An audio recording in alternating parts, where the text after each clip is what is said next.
Hello, everyone. Thanks for joining us. We're going to give it one more minute. We still see some folks coming in, and then we're going to get started.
All right.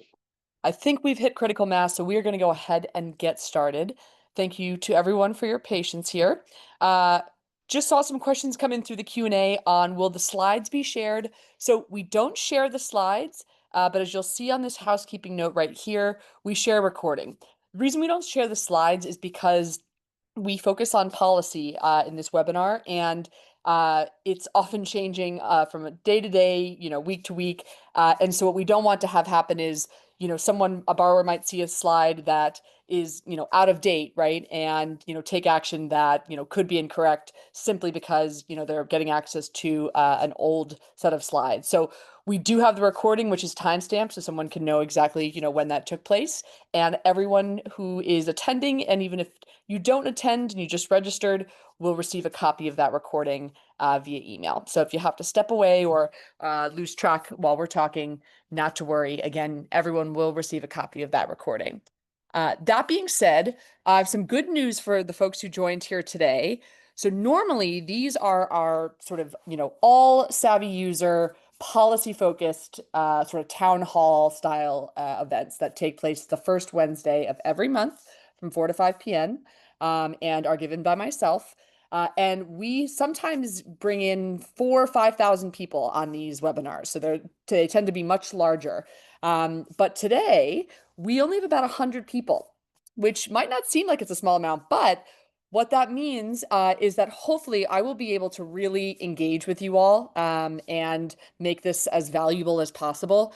Normally, when it's such a large audience, we're not able to answer every question, and I'm not able to stay on much longer after the sort of that hour time slot. But I will likely end up staying and keeping the line open past 5 p.m. Eastern for those who want to stick around and who have questions. So that's good news for you all, because again, you'll sort of get a little bit more of an intimate setting, and I will hopefully be able to interact. And that being said, if you do have questions or comments or anything, please use the Q&A feature to address those. I won't be able to answer or, for anyone raising their hand for those questions to be said out loud, but if you want to tell me something or communicate with me or ask a question, doing it through the Q&A is the best way. And I'll be pausing periodically to address those out loud. So just be mindful of putting any sensitive financial information or things like that in there that you might not want me to, read out loud or anything like that. And then if you need to enable closed captioning or live transcription during the webinar, I'll be putting a link in the chat with instructions on how to enable this feature on Zoom.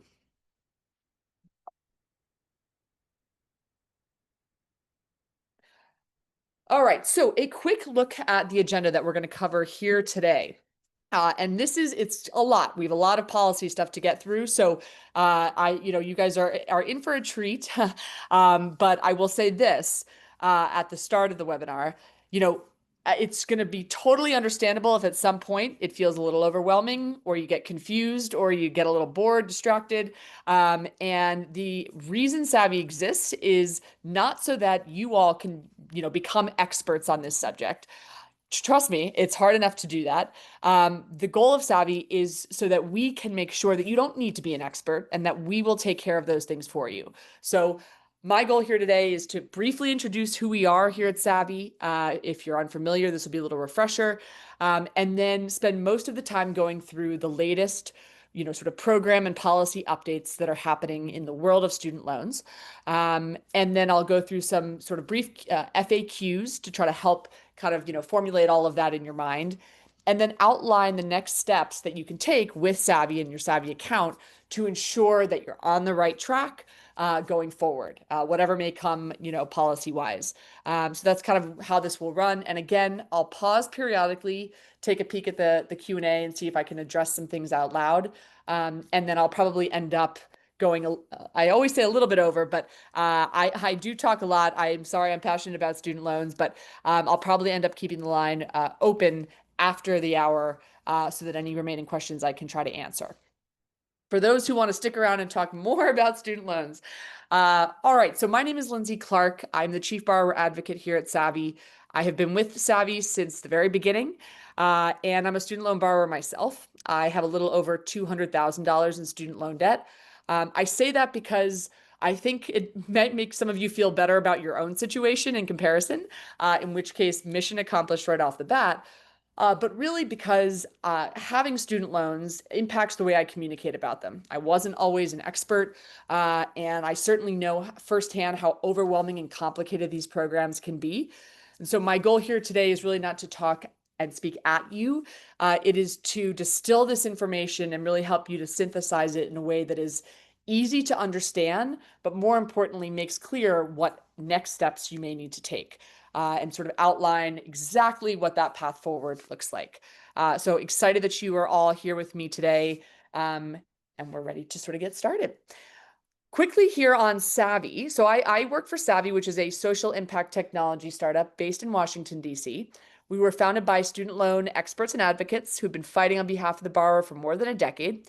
And we realized how difficult it was for borrowers to navigate successfully from start to finish around some of these really complicated government programs like public service loan forgiveness, right? Which had a 99% rejection rate around 2017.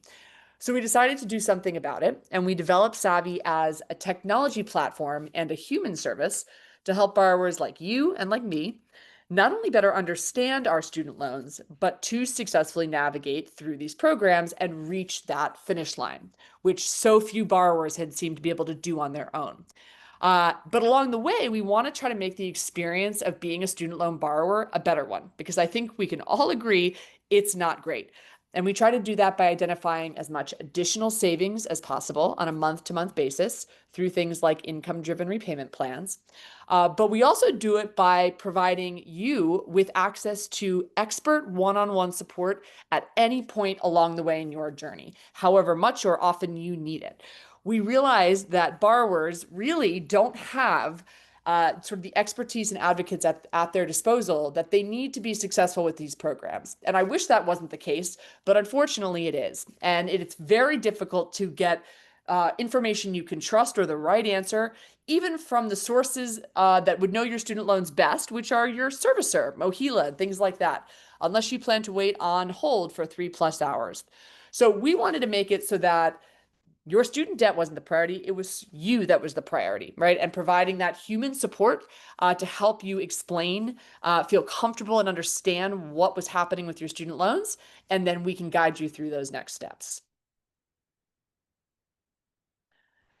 And you are all here today because you have been provided access to Savvy as an exclusive student loan benefit, either through your employer, membership organization or association, union, you name it. We work with over 400 incredible organizations across the country to provide our student loan technology and services as an exclusive student loan benefit. So not just anyone can have access to Savi, it is offered through these organizations. We really feel strongly that a trusted messenger is the most powerful and impactful way to reach someone with student loans because there's just so much misinformation out there. And that trusted messenger are these partner organizations. One thing I want to mention is that this benefit is not just available to you, the member, the employee, it's also available to your family members. And I will show you later on in the presentation how you can simply add in their email address and it will send them an invitation and they can create a free Savi account. So encourage you to do that. You can share it with friends and family from your Savi dashboard.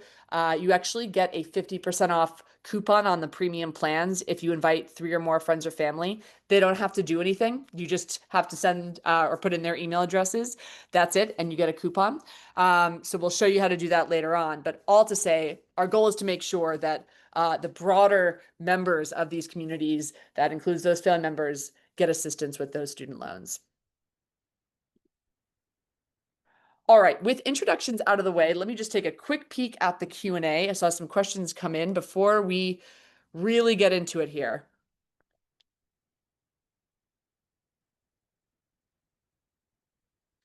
Okay, there are a couple questions which are a bit sort of, I wouldn't say personal, but related to those borrowers. I might have to wait until the end to get to those. I apologize to those folks. Just don't have the time to read through them now, but we'll certainly do so later when we sort of open things up. But one question that came through was, does Savi offer one-on-one consultation? And yes, we do. Those are part of our premium plans. So I will show you how to make sure that you can have access to that a little bit later on.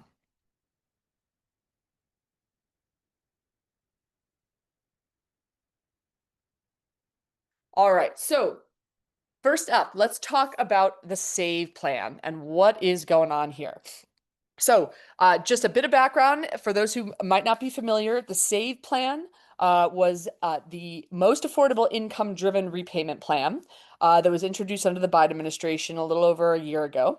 And due to injunctions with the courts and lawsuits, that plan was put on hold. All right, meaning the 8 million or so borrowers who were enrolled in the SAVE plan were put into a general forbearance until there was some resolution or the litigation was resolved in the courts.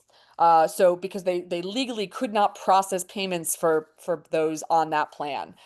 So instead of kicking them out and moving them to another plan or forcing them to move just yet, they put everyone into a general forbearance last July. And they've been in that general forbearance unless they moved voluntarily since then, and that remains the case to this day. So that general forbearance means you don't have to make your monthly payments, or they will show up and appear as $0 on your servicer account. One change I want to make sure everyone is aware of is up until, or up through, I should say, July, there was also no interest accrual. Okay. So borrowers had no payments and no interest accruing under that forbearance. However, in middle of July, the Department of Ed announced that they were going to resume interest starting August 1st for those in that SAVE forbearance. And so that has resumed as of now. All right. So we've had 1 month where that interest has resumed. Another thing that I want to point out is that the time spent in this SAVE forbearance does not count as qualifying credit towards public service loan forgiveness. Okay. And I know many of our attendees on the session here today are pursuing public service loan forgiveness. So with that said, there are currently 2 ways that a borrower in the SAVE forbearance right now can receive PSLF credit. All right. So number one, you can either enroll or switch into a different IDR plan. There are 3 other plans available: Pay, ICR, or IBR, and you can resume making qualifying monthly payments. And in your Savi account, you'd be able to see exactly what those payment options would look like under those other plans. Or you can utilize something called the PSLF buyback and buy back months of PSLF credit for the time you've spent in this SAVE forbearance. Okay. And you do that by submitting a formal PSLF buyback request on studentaid.gov. Savi can assist you with doing this, but I want to point out something. In order to be successful with a buyback request, you first must have 120 months of certified PSLF employment that has been updated and certified in your student aid account. So on the PSLF tracker on student aid, right, where it'll show you the qualifying payments that you have for PSLF, they will only accept and review your request for this PSLF buyback if you have reached 120 months of certified employment. Okay. Again, Savi can help you to submit those employment certification forms, but that buyback request option is again only for those who've been working for 10 years or have 120 of those credits that again have been certified in their account. All right. So if you think you would have 120 and you're going to need to do the buyback, then you're going to want to get those employment months certified first, and then you'll be able to submit the buyback request. All right, I'm seeing some questions come in, and I'm sure it's about buyback. Give me a second here. All right, when is the buyback deadline? There is no deadline. There is no deadline to submit that. So this should be an ongoing program. And again, for someone who is maybe a couple of years into PSLF, you're not going to be able to access buyback until many years from now if it's still around. So your best option to start resuming credits towards PSLF is going to be switching to a different IDR plan. All right, let's see. How do we know how many months we have? Okay, so this is a great question. Uh, in your Savi account, there's an employment section where we will ask you about your employment. I'll be able to tell you if it's qualifying employment based on some of the information you give us and give you an estimate of how far along we think you are towards that 120. But the true and sort of official determinant of that is after we've submitted the employment certification form for you for any current or previous employers, the Department of Education reviews those forms, reviews your payment history, and says, okay, you have 85 qualifying PSLF credits at this point in time. So there's no sort of easy way to just kind of check that if you have not submitted an employment certification form before.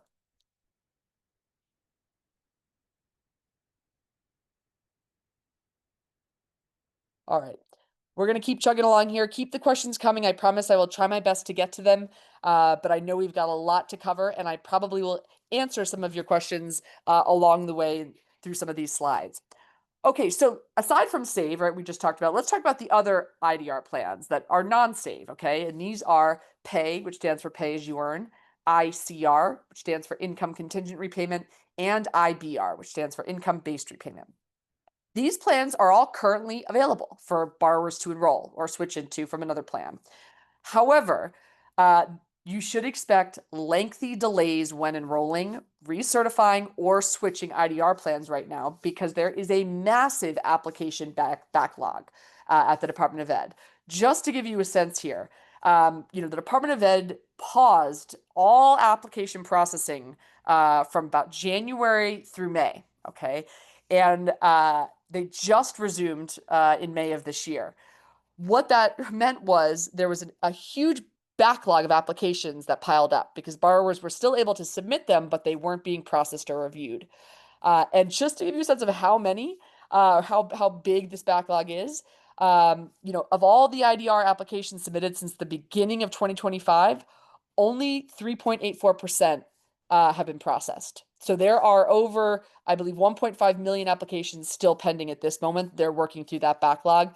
It has improved since May, the timing, but if you've submitted an IDR application recently, aside from being prepared to wait longer than normal to receive your results, right? Your servicer will likely place you automatically after that's been submitted into what's called a 60-day processing forbearance. This basically gives them a 60-day window in which you're not responsible for making a payment, but it gives them time to process your application while you don't have to make a payment. Okay, so this was something that servicers had basically started doing as soon as they received an IDR application to just give them some time. But what we've seen is that sort of since May, when that used to be automatic. Now we're seeing it sort of less and less, and borrowers are seeing a faster review on those applications. So it's going to vary from servicer to servicer depending upon which one you have. But if you do see something like that, processing forbearance, or see that they are showing a no payment due, that's what that is. All right. And again, you're not responsible for the payment. Keep an eye on your inbox because they will notify you once it's been processed and when your next payment due date is. All right, taking a quick peek here at the Q&A. 1 second, guys.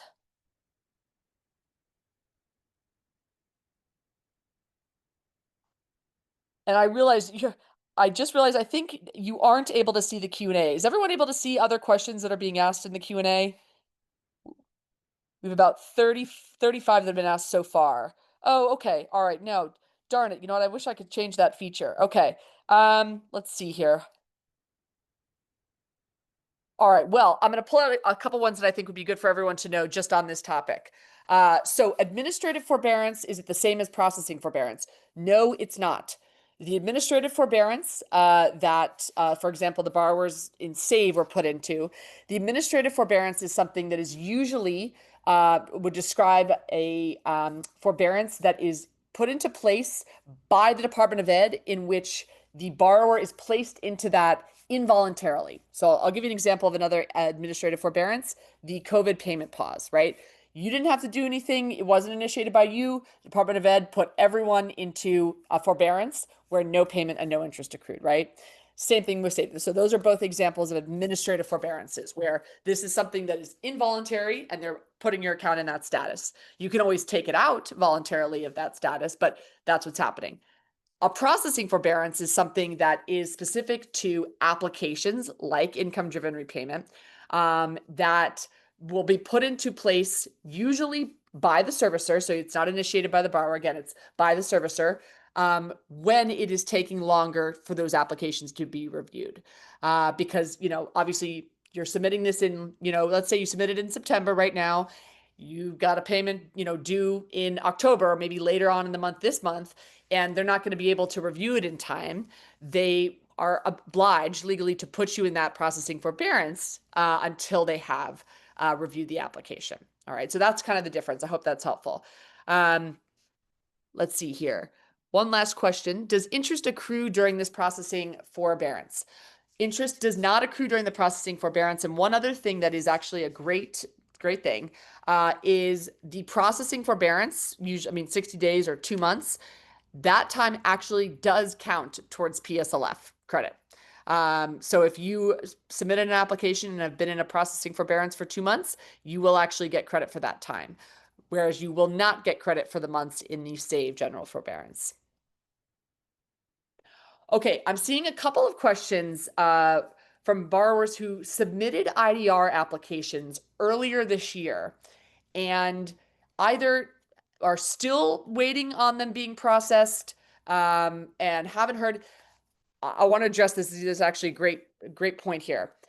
So if you submitted an IDR application earlier this year and it has been over 2 months or 60 days since it has been processed, that means the Department of Education basically got rid of your application. This came out in the news a little bit ago, but they basically said, for anyone who submitted an application before March or before that, even in April, because of the pause, we're recommending that you submit it again.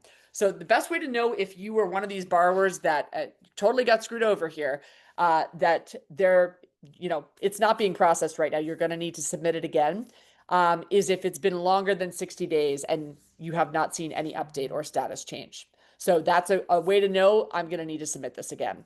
And you can do that through your Savi account.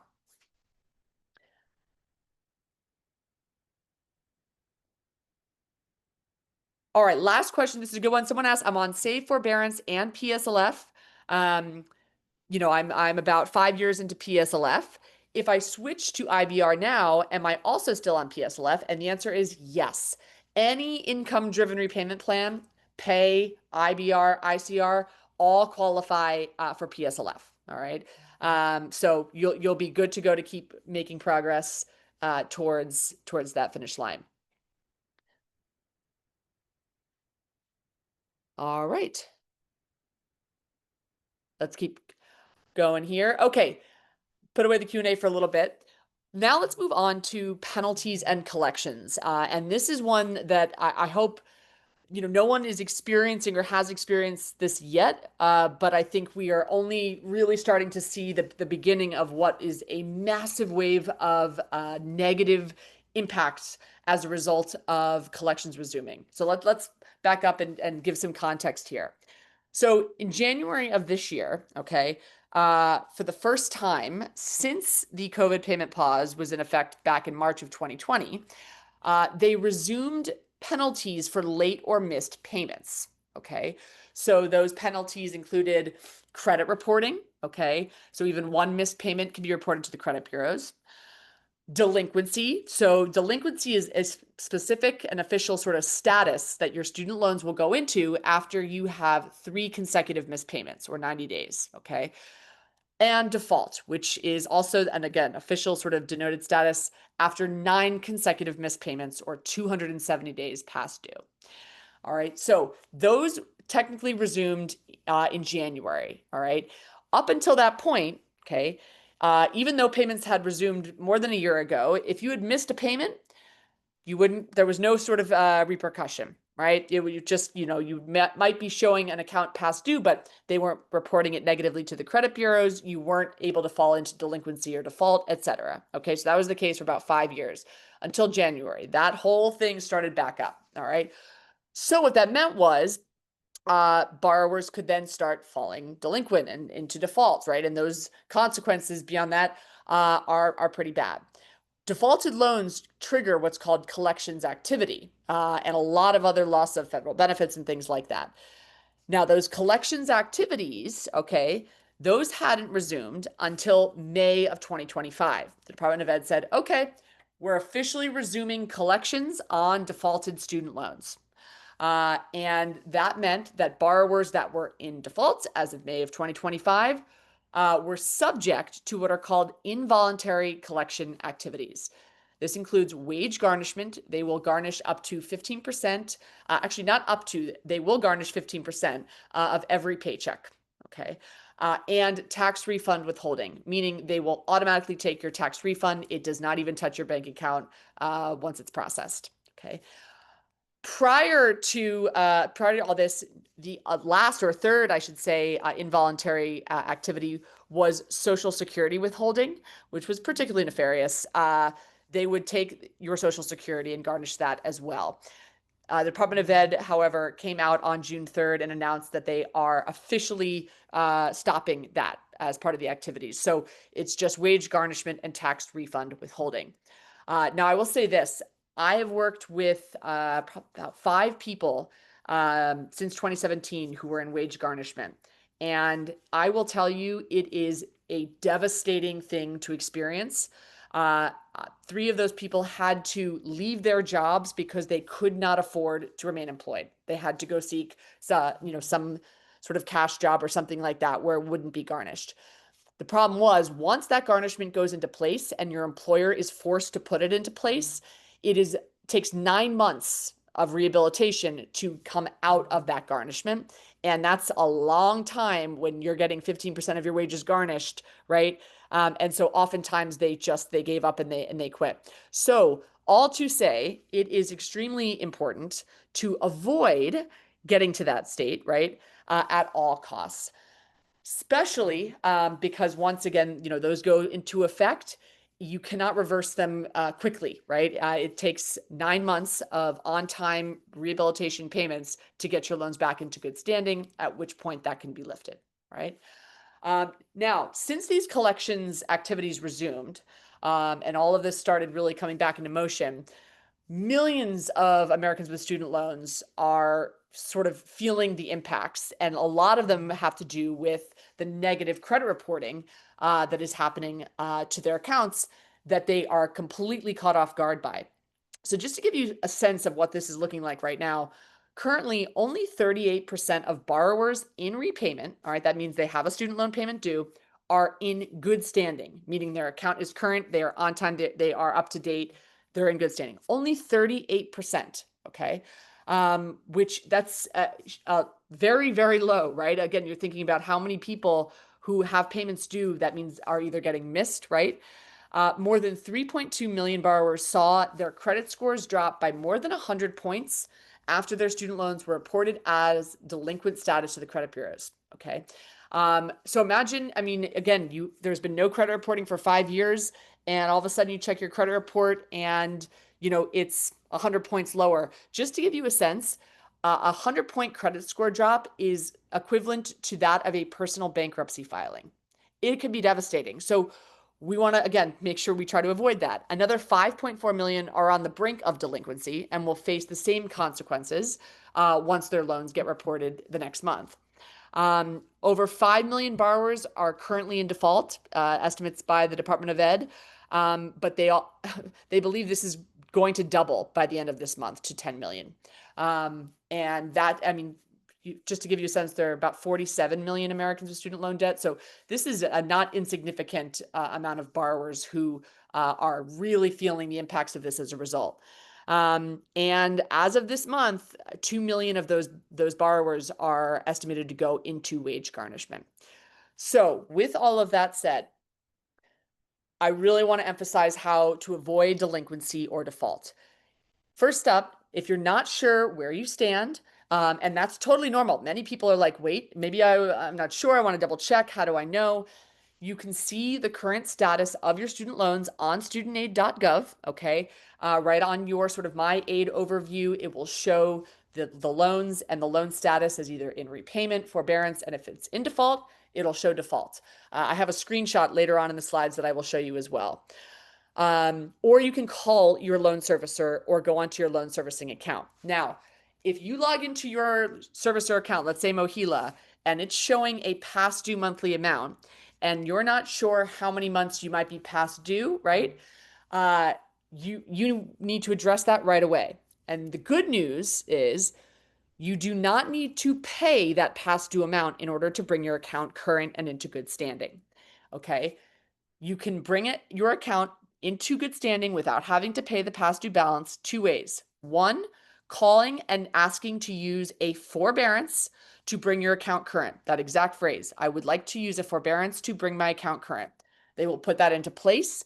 The past due amount will be cleared, and then you can either put that forbearance in place for a couple of months, up to 6 months, 9 months, etc. But that is basically the get out of jail free card if you have a large past due amount and are worried that you might be delinquent or default. They won't tell you explicitly on your service or account page, hey, you are 2 days from being reported delinquent. They don't provide that. They'll just show you that you're past due, right? And you might not be sure, how many months that might be. And again, keep in mind, 3 months, that's delinquent reporting. And we just saw what the impact of that was on credit scores. And then 9 months is default reporting. That's even worse. So you can do that if today, if you know you're past due, call and ask for that forbearance. Again, that'll bring your account current, and at least you'll be able to avoid any sort of further negative impacts on the delinquency or default side. And then we can work to get you into, a more affordable, lower monthly repayment plan. So that's one way, okay? You never have to pay that past due balance to bring your account current. I can't tell you how many borrowers come to me in tears thinking that they, are going to have to come up with $15,000 because that's how much they're past due, right? In order to be able to do this. That's not the case. So I want to make sure everyone knows that. And second, another way to basically, bring your account current if it is past due is submitting an IDR application. By submitting that, it will automatically bring the past due balance, to zero. Again, that any interest accumulated will be added onto and capitalized onto your balance, but it will also likely put you into that processing forbearance while the application is reviewed. But it will bring the account current just by submitting the application. Okay, so those are two options for anyone who is seeing a past due amount. But I'm just telling you, it's don't let that go any further, again, because the impacts are going to be felt throughout your entire financial life as a result. And we're always here at Savi to help you do that. Again, you can submit those applications, an IDR application right now through your Savi account. If you're a premium member, you can get access to the one-on-one support and things like that.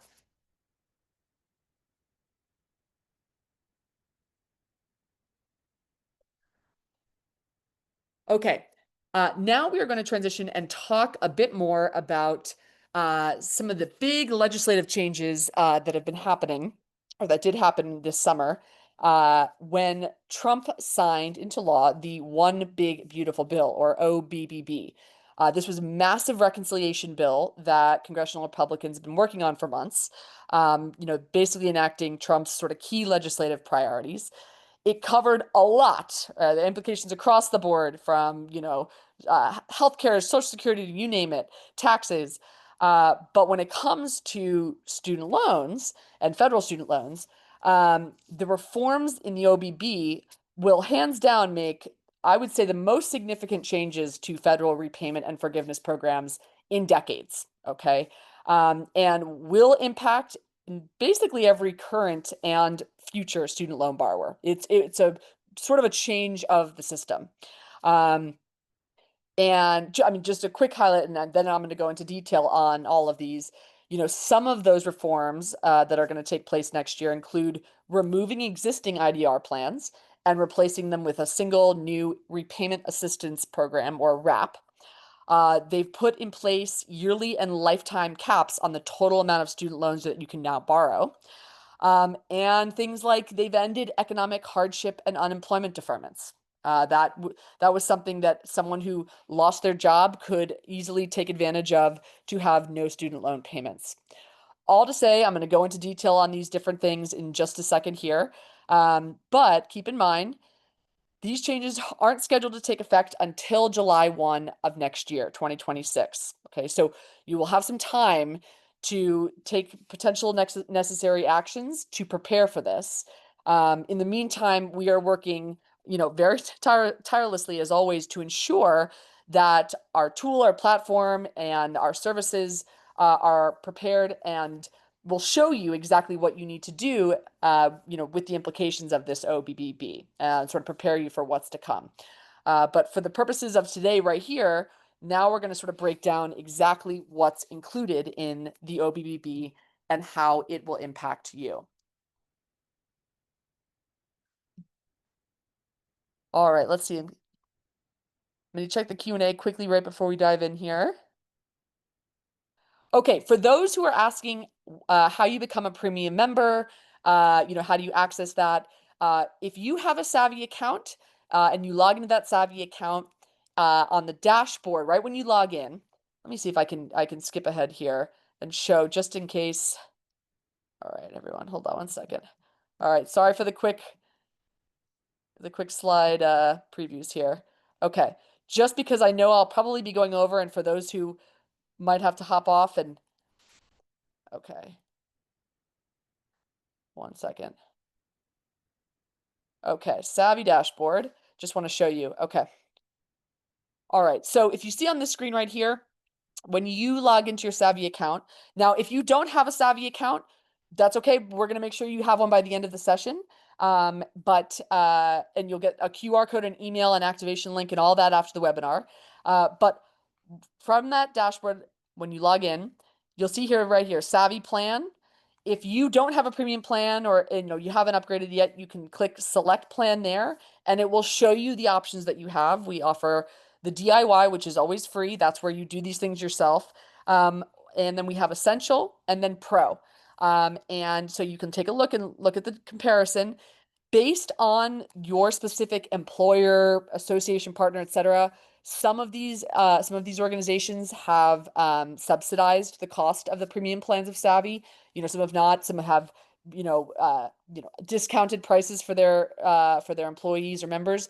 All to say, it's going to totally depend upon sort of the organization that you came through.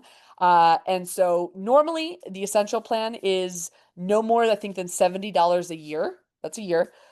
For all the application support that we do, PSLF and IDR, and one-on-one support with our team. And then Pro, I believe, is around 130 to 150. That is sort of our concierge level, where you can schedule the one-on-one consultations right from your account, things like that. Sort of a lot more hand-holding.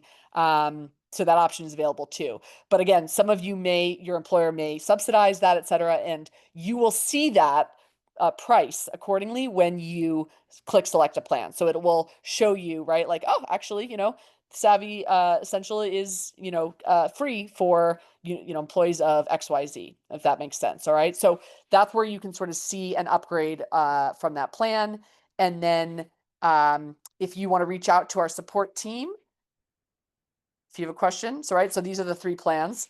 We are really skipping ahead here, but I think just in case, I know people will probably have to hop. All right. You can click the contact support button on any page of your Savvy account. It should be there. And again, you'll see, right, if you want to talk to our support uh, or live chat, our live chat is actually live with our human expert support team. They're on there right now, about 4 of them. If you want to engage with them through your Savvy account. But you will be able to send a message to our team. It creates a support ticket, and you can do that as many times as you'd like to. Usually, you work with the same expert throughout your sort of journey with Savvy, which is one of the great things. This team was trained by me, and they are here to help with anything that you need. So if you didn't get your question answered today, which might be the case just because I'm only one person and we're getting a lot of questions, that's where you can direct that question and get support and help, anything that you might need. We also have a telephone number that you'll see when you click that contact support module. All right. So again, that's sort of just a quick overview on the hold on one second, guys, on the support side. All right. Now we'll go back. I thought that'd be helpful just for anyone who needs to hop off at the hour.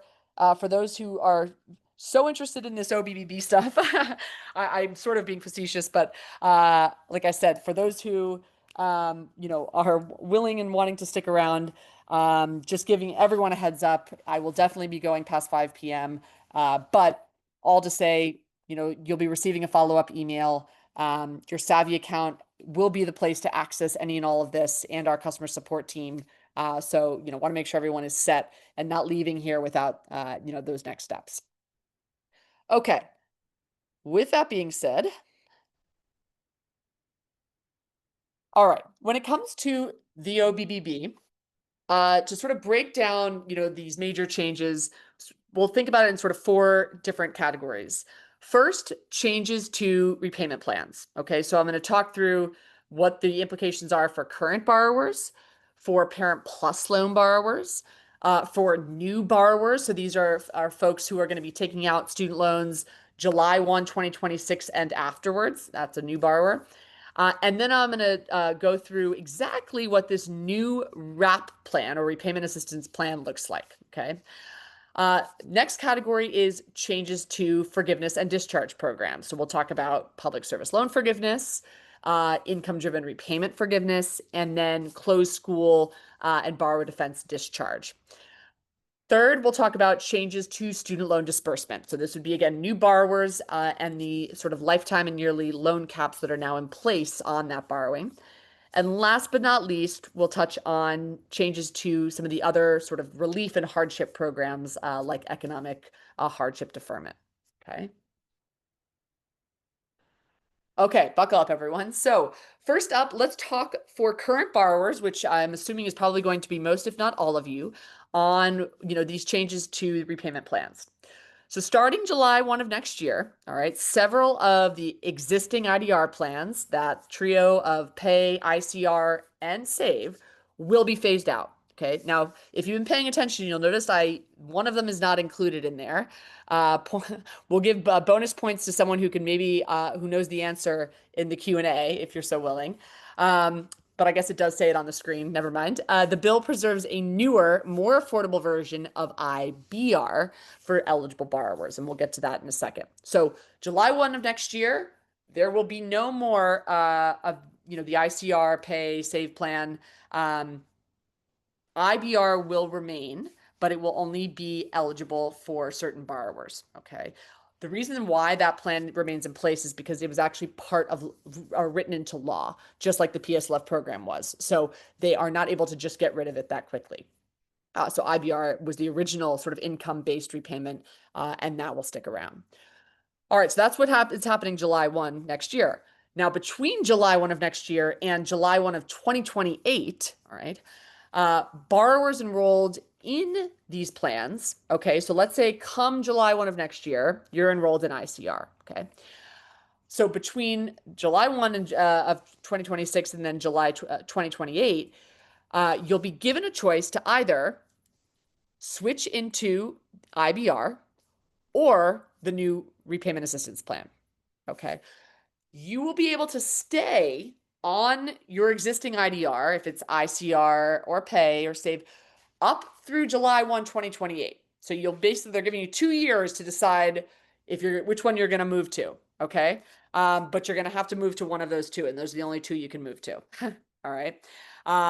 So key takeaway for your, current borrowers is you won't be forced to switch immediately, but the transitions will sort of begin 2026, meaning come July 1, 2026, you can't enroll in ICR if you hadn't already. Okay. And then for those 2 years, you can stick around on ICR, but you'll be forced to move to either one of two options, IBR or RAP. Okay. All right, so you've got some time. But for anyone not enrolled in an IDR, whichever one it might be, by July 1 of next year, then we run into some issues. Okay. The goal being you want to be on an income driven plan before or at least by July 1 of next year. Otherwise, you will not be able to be grandfathered into that plan for that 2 year period. Okay. So if you are not enrolled in an IDR before July 1, July 2 comes around, guess what? You only now have one IDR repayment option, and that is the RAP plan. So you'll be treated just like a new borrower. Okay. So for those, loans taken out after July 1 of 2026, right? You're not eligible for any existing IDR options. Okay. You're only eligible for the new RAP plan. So for current borrowers, right, you want to think about, okay, I need to get into a plan, and I'm going to have the option of staying in that IDR plan until 2028, at which point I will have to move into, one of two plans. But if you are not in an IDR plan right now, you don't even give yourself the option to stay in the others. You will only be able to enroll in the RAP plan. And we'll talk about how the RAP plan is calculated. It's not going to be as affordable as Save. Nothing was. But it will likely be somewhere between, I would say, it won't be the least affordable option, but it is definitely going to raise your monthly payment compared to things like the Save plan. So just, so everyone is aware. Okay, now let's talk about Parent Plus loan borrowers. Actually, by a quick show of hands, if you're able to, how many people on here have Parent Plus loans? I will say many people think the student debt crisis is a young person's problem, millennial issue, what have you. The fastest growing demographic of student loan borrowers is ages 50 plus, meaning parents taking out loans for their kids. That's the fastest growing group of borrowers. So you are not alone. I see, yep, tons of people raising those hands. Okay, so Parent Plus loan borrowers. Here's what's going on. So the OBBB will end IDR access for you guys entirely, okay, with some exceptions. You have, since you are a current borrower with Parent Plus loans, you have until July of next year. If you haven't consolidated already, you have until then to consolidate your loans, right? Because that's the only way you can even access an income-driven plan. And once you consolidate, okay, enroll in ICR. That's the only plan you're eligible for. And you can be on that until 2028, right? At which point you'll have to be moved to IBR into the new system. You won't have access to the RAP plan. They have not made the RAP plan eligible for Parent Plus loans. I will say Parent Plus loans pretty much always get screwed over. But you will be moved to IBR, okay, under that. So that will be the only option available. I will say this. IBR is actually going to be more affordable than ICR for most of you, because ICR looks at 20% of your income to make that monthly payment calculation, whereas IBR looks at 10 to 15%. Okay. So just giving everyone the heads up on that. So you want to make sure, a big thing for Parent Plus loan borrowers, if you have not consolidated, you need to do that, as soon as possible. You have until July 1, but I wouldn't wait for that long. And then you're going to want to get into, ICR, or you were actually able to start enrolling in IBR sooner than that. But again, you need to consolidate those loans first. So I would say for Parent Plus loans, action is a bit more time sensitive in order to preserve that IDR access.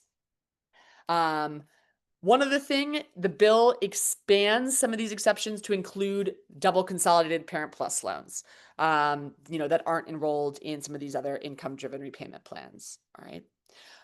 Currently, right now, the Savi tool has been updated to reflect this. So if you have Parent Plus loans in the Savi tool, we're actually going to show and identify for you exactly what you need to do according to this OBB changes that are going into effect. So I would highly suggest you go back in there and look at those options if you have Parent Plus loans, because we've already made those updates to help prepare you accordingly. Okay, now let's talk new borrowers. So new borrowers would be federal loans taken out on or after July 1 of next year. They will not be eligible for any of the existing IDR plans, Save, Pay, ICR, or IBR. Okay, so none.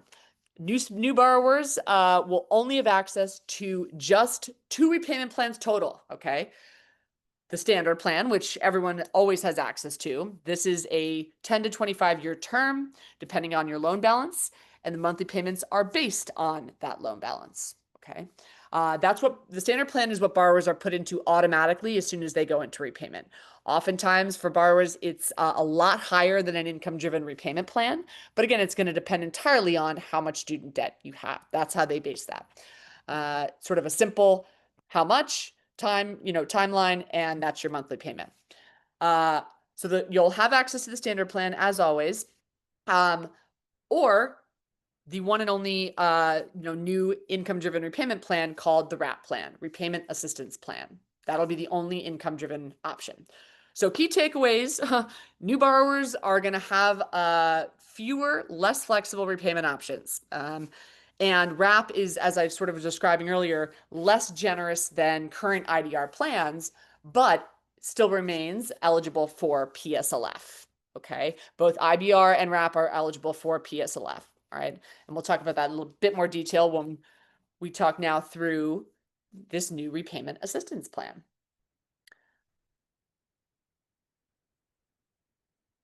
All right. Sorry, guys, just taking a quick peek here in the Q&A, seeing if there's anything that came up on some of these that I can, oops, one second.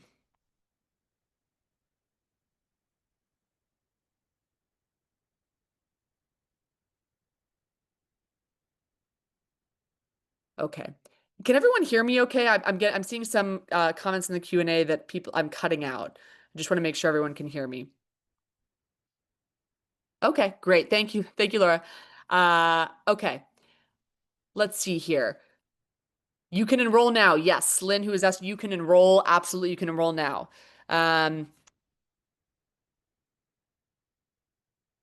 You cannot consolidate your Parent Plus loans while your kids are still in college.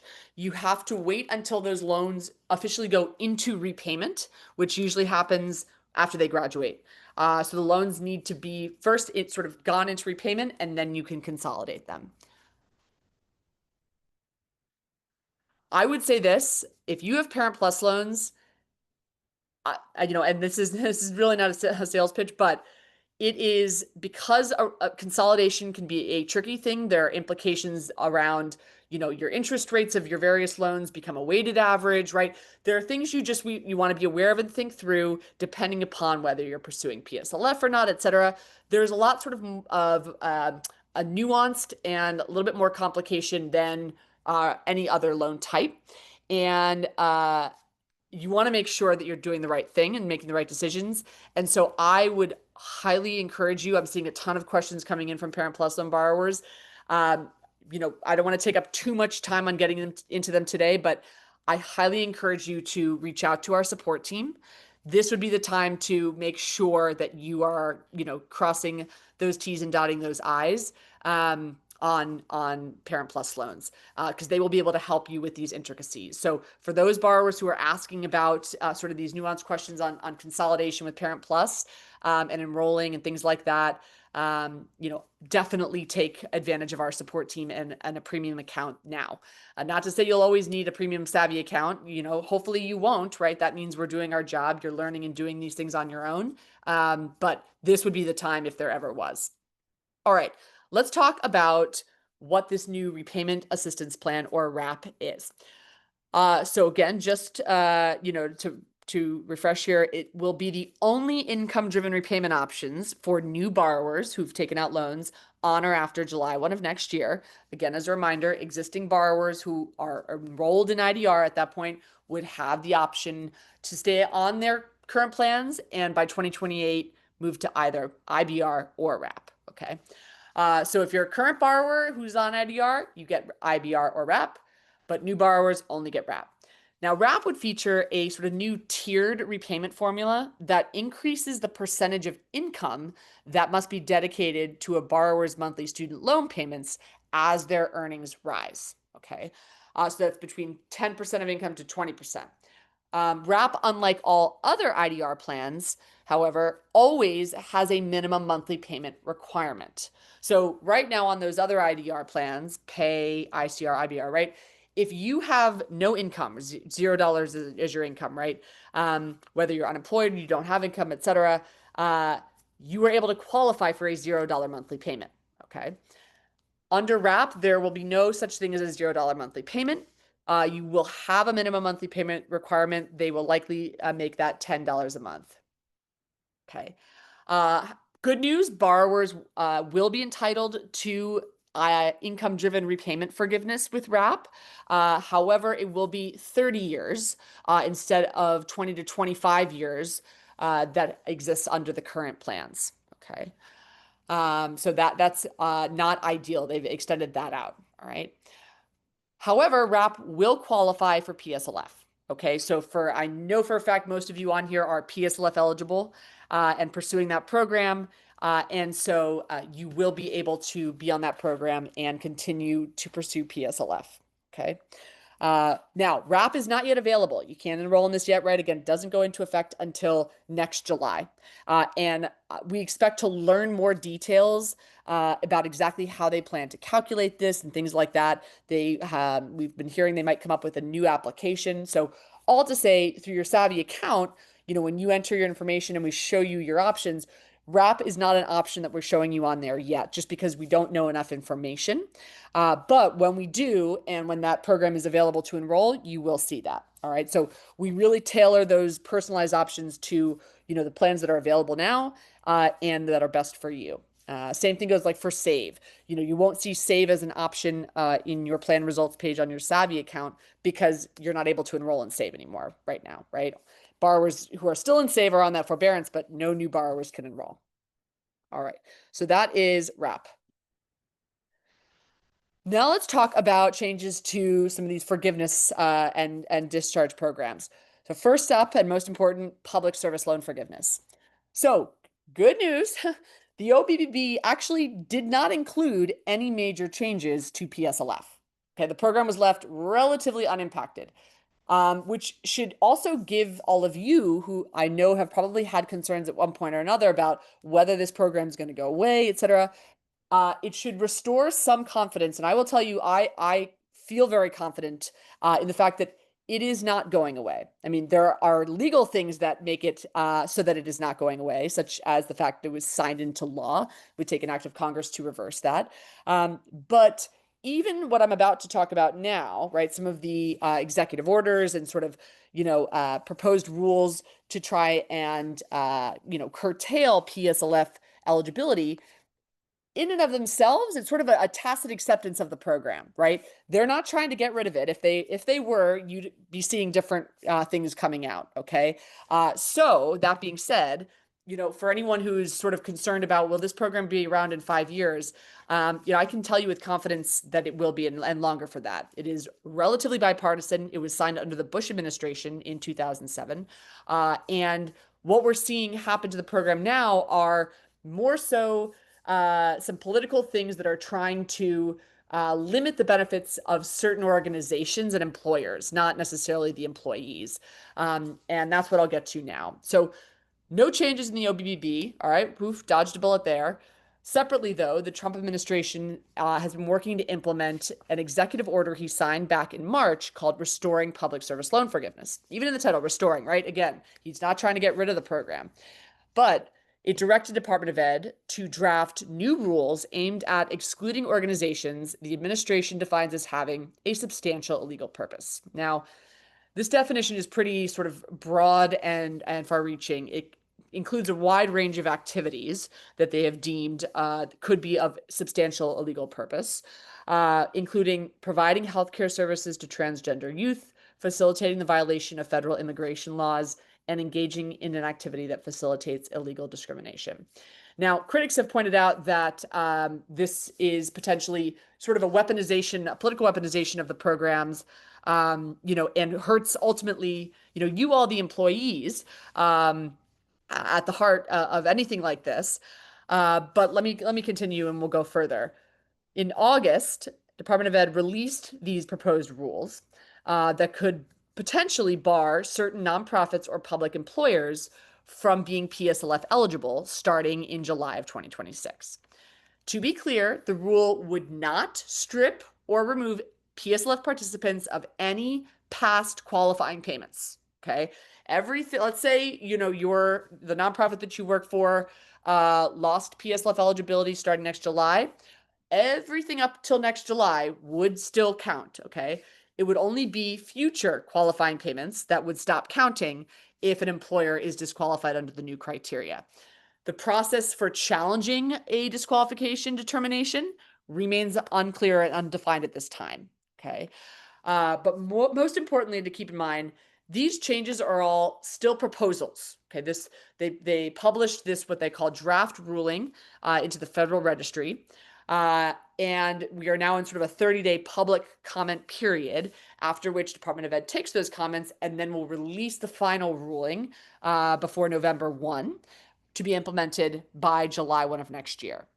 However, I will tell you this, major legal challenges are likely to arise if the rules are published in their current form. Major. We work with a lot of advocacy groups, everything from teachers unions like NEA to legal defense unions, everything. Everyone is watching this, and critics really are ready to file a lawsuit if this formally goes through. So again, that's sort of the timeline. We're in a public comment period now, at which point that will end, and the administration will publish these sort of finalized ruling before November 1. Okay. So we will keep everyone posted. There are no changes right now. But I will say this, because of potentially, right, the threat that exists here, I'm encouraging all of you, or for those that are, wanting to pursue PSLF or in the process of pursuing it, the most important thing you can do right now is make sure you have submitted any and all employment certification forms for current employer and all previous employers. Normally, we would recommend doing this once a year. There's no need to do it more than that. However, and you can do it as many times as you need to through your Savi account. However, I would recommend, even if you've already done it this year, I would recommend doing it again now, because you want to just make sure that your qualifying PSLF credits are as current as possible, right? And up to date, meaning, if you haven't submitted a form in a couple of years, or if you haven't submitted one ever, you technically don't have any qualifying credits to your name, right? You want to make sure that your student aid account shows those PSLF credits. And I've worked with borrowers recently who have been submitting them every 2 months, maybe every month, because they're very close to that 120 and they want to try to get this, across the finish line. For those that do submit them often and already have those credits in their account, we're seeing a much faster processing time. For borrowers who haven't submitted any ECFs yet for PSLF, that's okay. Not to worry. Again, this program is retroactive. So you can do so at any point in time, even if, you are 10, 15 years in. But even more so if you have never submitted one of these forms, you will want to do that as soon as possible, because the longer that the Department of Ed has to look back in your history as far as payments and employment, the longer it will take. Normally anywhere between, I would say, 2 to 3+ months of processing time, perhaps even longer. So again, if you haven't, you want to get those forms in, and that's what you can do. I mean, literally with the click of a button through your Savi account. We process those ECFs for current and previous employers. We send them to your employers, pre-filled, digitized, collect their signature. We manage the whole process, start to finish, and then submit on your behalf. Especially if you've got a lot of ECFs that you're going to need to submit, and you don't want to have to try to reach out to HR at an employer from 5 years ago and try to get that signed. I mean, it's a heavy administrative process to do on your own, but especially because you want to make sure these forms are done correctly and in quickly, and get those credits on those account officiated, because come next July, and if there are organizations that end up being disqualified, if you worked for that organization, it will be a massive, massive headache. I mean, really, really hard for you to get those credits before July process, because they will have been trying to remove that eligibility. So it's just going to take and delay your ability to get that done and hopefully reach the finish line. So again, now is the time to submit those ECFs. Changes to other student loan forgiveness programs. So let's talk income-driven repayment forgiveness. So, for those that don't qualify for PSLF, okay, maybe, you don't work for a qualifying employer, and that's most borrowers out there, you have the option of income-driven repayment forgiveness, or IDR forgiveness, if you're enrolled in an income-driven repayment plan, any one of them, okay? So current borrowers who are eligible for IBR would maintain their forgiveness timeline on a 20 to 25-year term. Okay, so if you've been on IBR, or going forward, if you are going to be switched on to IBR and not RAP, you will be able to remain on the 20 to 25-year forgiveness term. You won't be forced into the 30-year. Okay. Also, some good news: payments made under other income-driven repayment plans are going to count towards that IBR forgiveness. So let's say you've been on the pay plan, right? That's the cheapest one. But come 2028, okay, you're going to be forced to switch into IBR. Well, the payments made on the other pay plan will all count. So payments made on any income-driven repayment plan will all count towards any other plan's IDR forgiveness. It's a word jumble here. And last but not least, the bill is going to maintain sort of a new, more affordable version of IBR for borrowers who took out their loans after 2014. Okay, so IBR will be a really strong option for many people.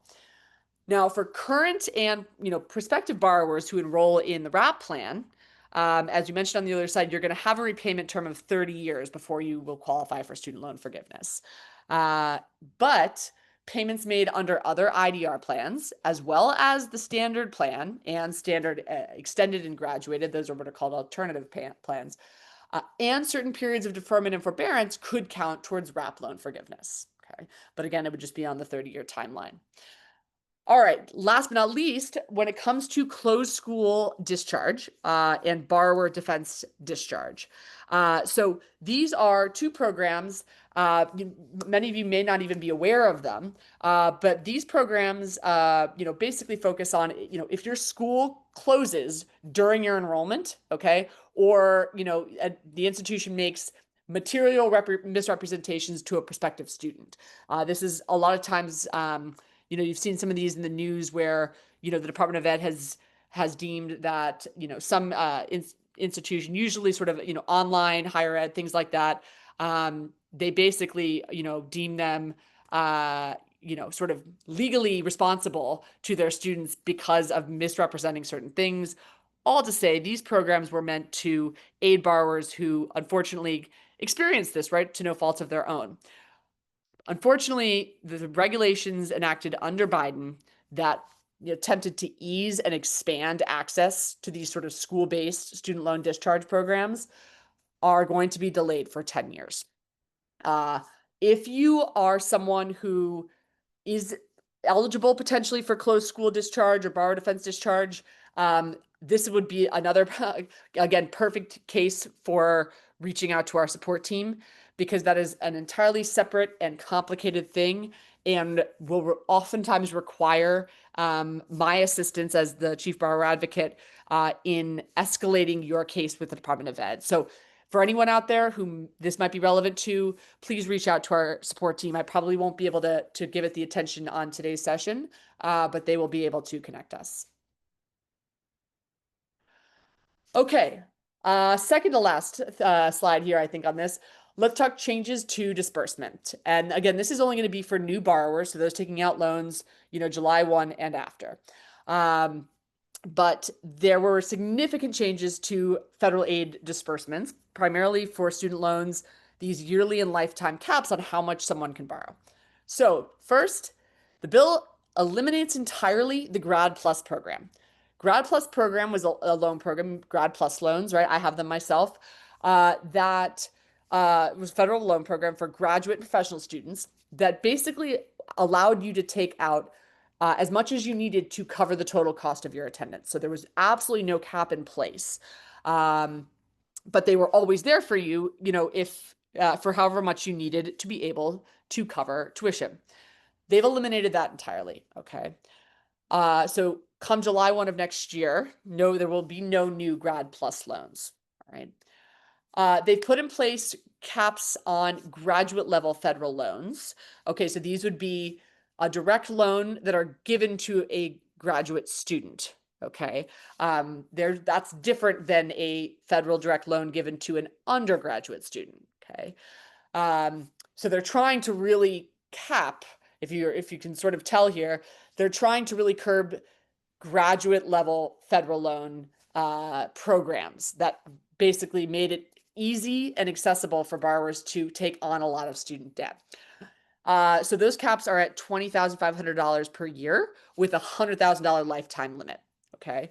So if you want to go to grad school and you're going to need to take out student loans, you'll only be able to take out $100,000 total if you're looking to cover your program. Okay.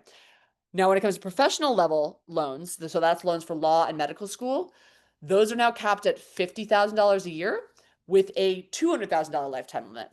Now, I'm not sure about some of you out there, but law school and medical school run a pretty hefty price tag, usually between sometimes $250,000 to $300,000, $400,000 plus.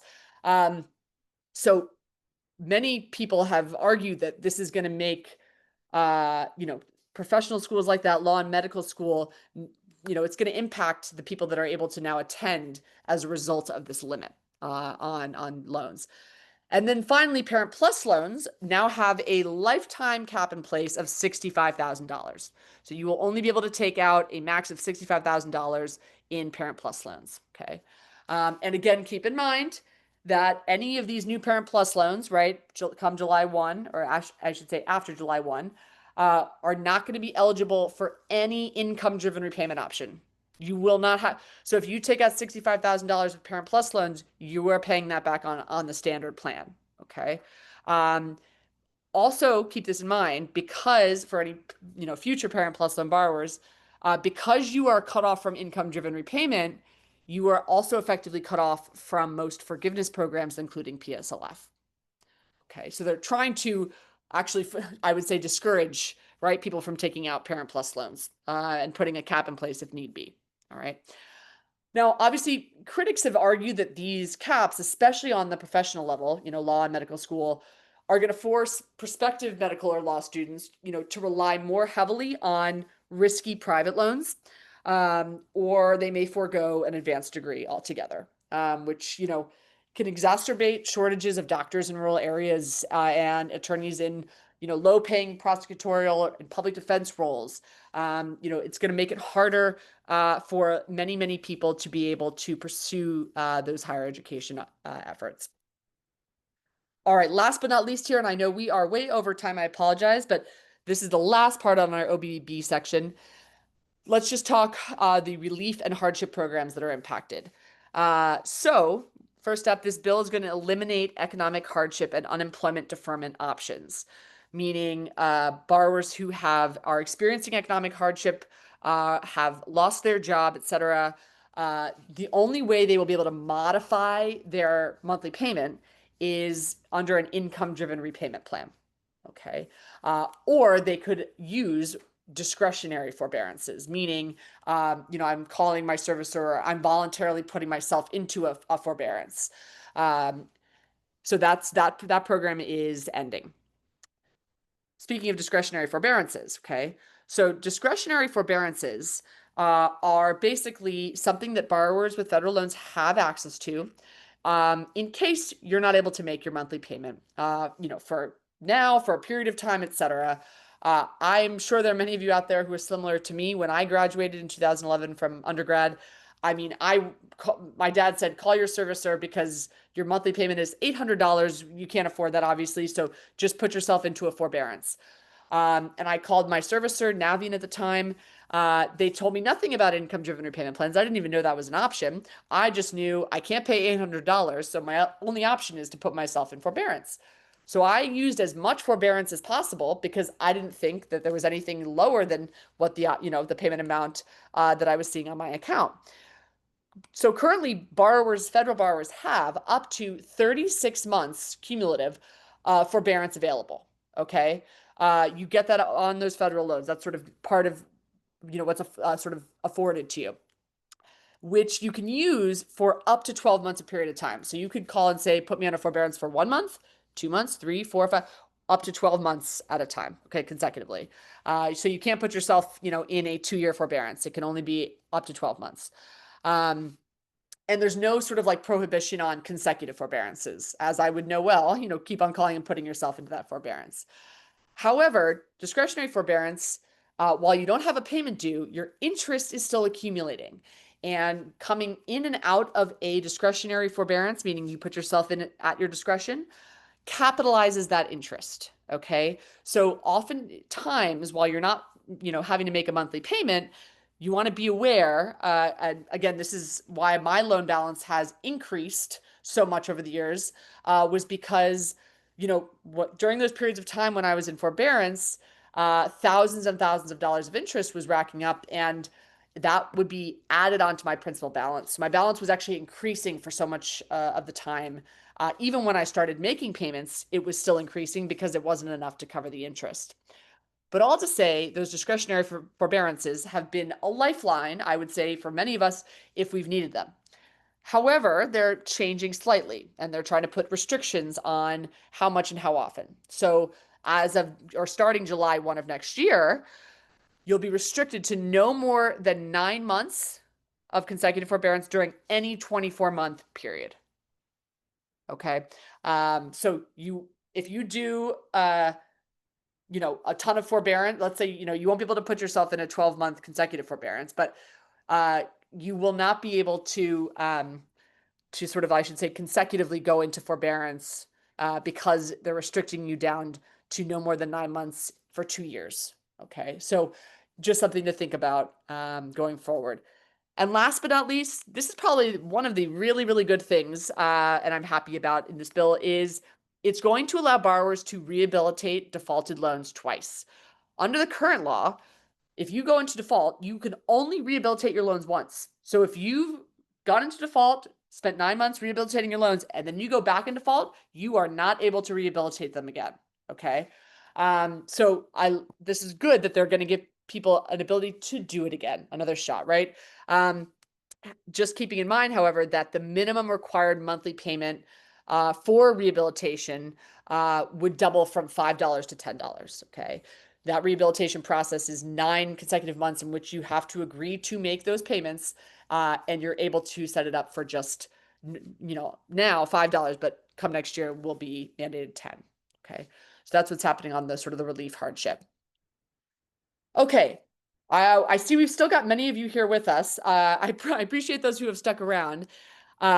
We are now sort of transitioning into or out of sort of the heavy policy stuff. You made it. And I'm going to take a quick peek at the Q&A here. Was going to run through some quick FAQs, and then, I've showed you some aspects of your Savi account. But I really will want to try to open it up, seeing as you guys have stuck around for so long. Really want to be able to get to some of these, questions. So we'll do that now. But before I do, actually, let's do this. Would it be helpful, maybe if you can let me know in the Q&A, would it be helpful to just show you Savi account quickly? It's going to be a couple of slides. We already started showing it to you earlier, but okay. And like I said, it's you're going to get an email with all of this afterwards. The reason why people are asking for a link, each of you, based on what employer association, et cetera, it's a slightly different link, right? We have created sort of a site for, each entity. So since I don't know, right, where everyone is coming from, just on the Q&A, there's a lot of anonymous attendees, et cetera.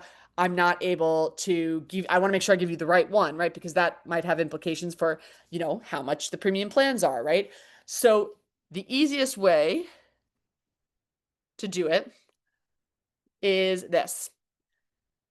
You can scan this QR code with your phone. Okay, this will bring you to a special page. If you already have your Savi account, you can go to, and I'll put this in the chat, you can go to buysavi.com and just press login in the top right-hand corner. Let me put this in here. Okay, so for current users, all right, I just put that in the chat. Again, it's top right-hand corner. There should be a button that says sign in. For everyone else who doesn't have a Savi account yet, if you want to scan that QR code, or again, that link will be sent around afterwards. You'll be brought to this page where you're able to actually search for your employer or organization name, and therefore it will direct you to the right site to sign up for. Okay.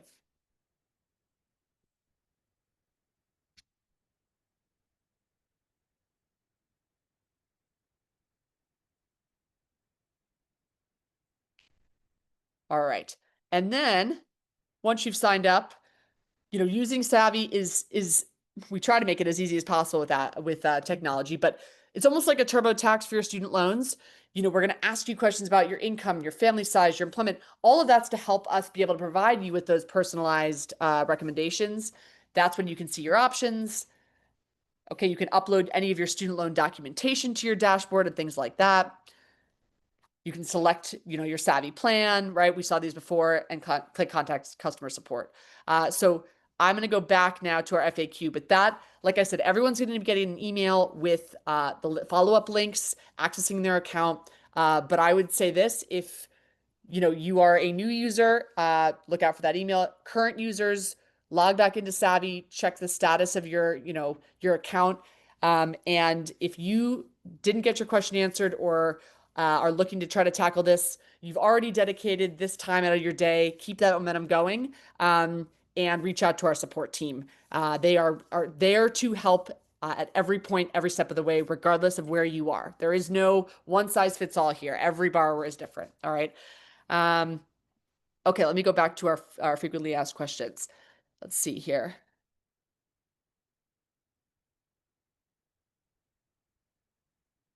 Okay. Oops, hold on. It seems to be stuck.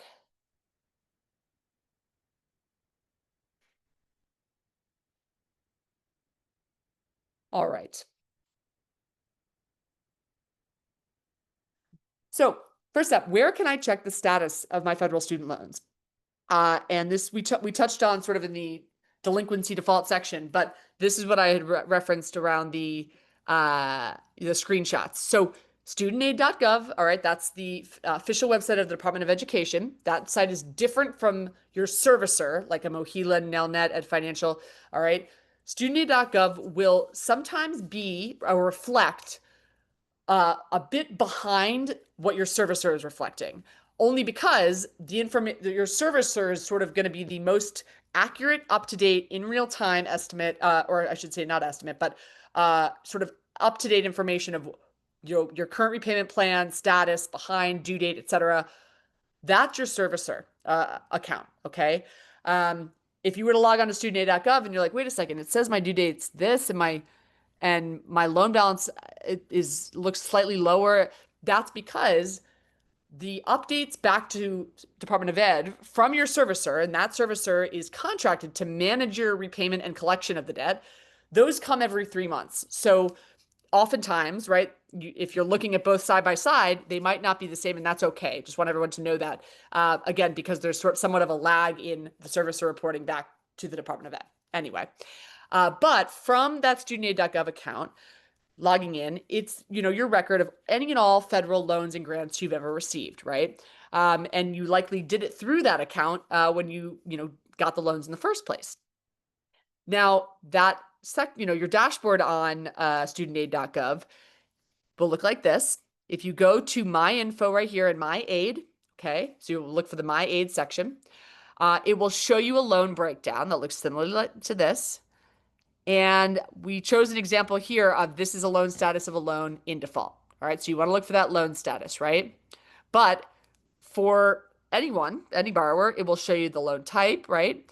The status, so it'll say in repayment, if in repayment. It might say forbearance, if in forbearance. What repayment plan, right, et cetera, interest, total balance, things like that, okay? We mention this because oftentimes borrowers who are in default will go to log into their servicer account, like Mohila, and it won't tell them that they're in default necessarily, or they have no way of knowing. Maybe it'll show that they're past due, but they're not sure how many months past due, right? Or now am I technically in default? And once your loans have gone into default status and have been tagged accordingly, they actually get moved to a servicer called Debt Management and Collection System, okay, as you can see right here.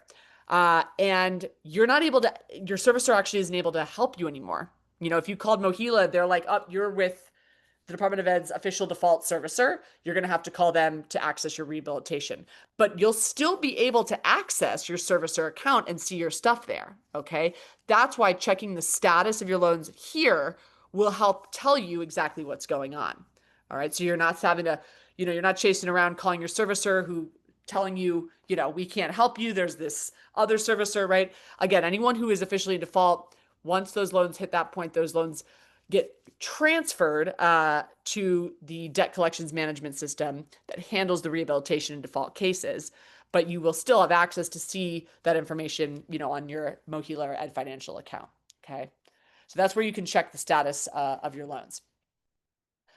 What are my options if I'm in default?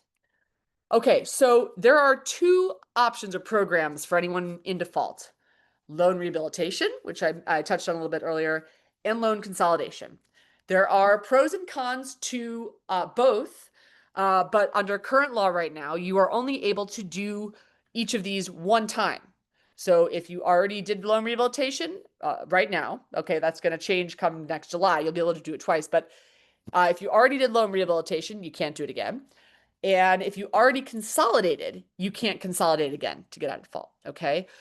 And there are sort of pros and cons to choosing one or the other that, again, if you are in the situation, I would highly recommend reaching out to our team to help sort of guide you through this and think about the different options. Because let's take loan rehabilitation. With this, you will be asked to pay a reasonable monthly payment amount for 9 consecutive months within a 10-month period. That reasonable amount can be as low as $5 a month, after which your loans will be brought back into good standing. You will be eligible to receive additional financial aid, et cetera. All of that will become open to you. You can qualify for PSLF, all those things. Your credit report will also be updated to remove the period of default. This is a big one. Okay, and that's one of the reasons why rehabilitation, while it takes 9 months, it means that you will be able to get that removed from your credit report going forward, which I don't know about you all, but that's a pretty big deal. And if your wages are being garnished, you'll have to complete the 9-month rehabilitation to remove you from garnishment. All right, so that's rehab on the loans. Now, another way to get out of default is through consolidation, just as you might have done to consolidate, some of your loans together on student aid, right? Or, if you had a Parent Plus loan and you consolidated that loan, right? The same consolidation we're referring to here. It is a much quicker process. You could do it right now on student aid in about 10 minutes. You simply just complete the consolidation application on studentaid.gov. However, you will need to agree to pay your new consolidation loan under one of the income-driven repayment plans, which, okay, that's fair, but the period of default will remain on your credit report. So you've either got, 9 months of a $5 payment to rehabilitate your loans, but get that removed from your credit report, or, basically 10 minutes and you're back in good standing, but that default period remains on your credit report. So just those are the two options, again, that you can choose from. And you're limited if you have done either of those before. So if you've already consolidated your loans, you will not be able to consolidate to get out of default. You will have to choose rehabilitation and vice versa. All right. Can Savi help me with negative credit reporting, or I should say, avoid negative credit reporting? Yes. And this is one of the things that comes into play again with those premium accounts, which I'll get to in a second. Obviously, I think I emphasized enough how important it is to make sure you are not at risk of delinquency reporting. Even a single late or missed payment can be damaging, but we're seeing how one or two or three is now gonna really impact your financial situation.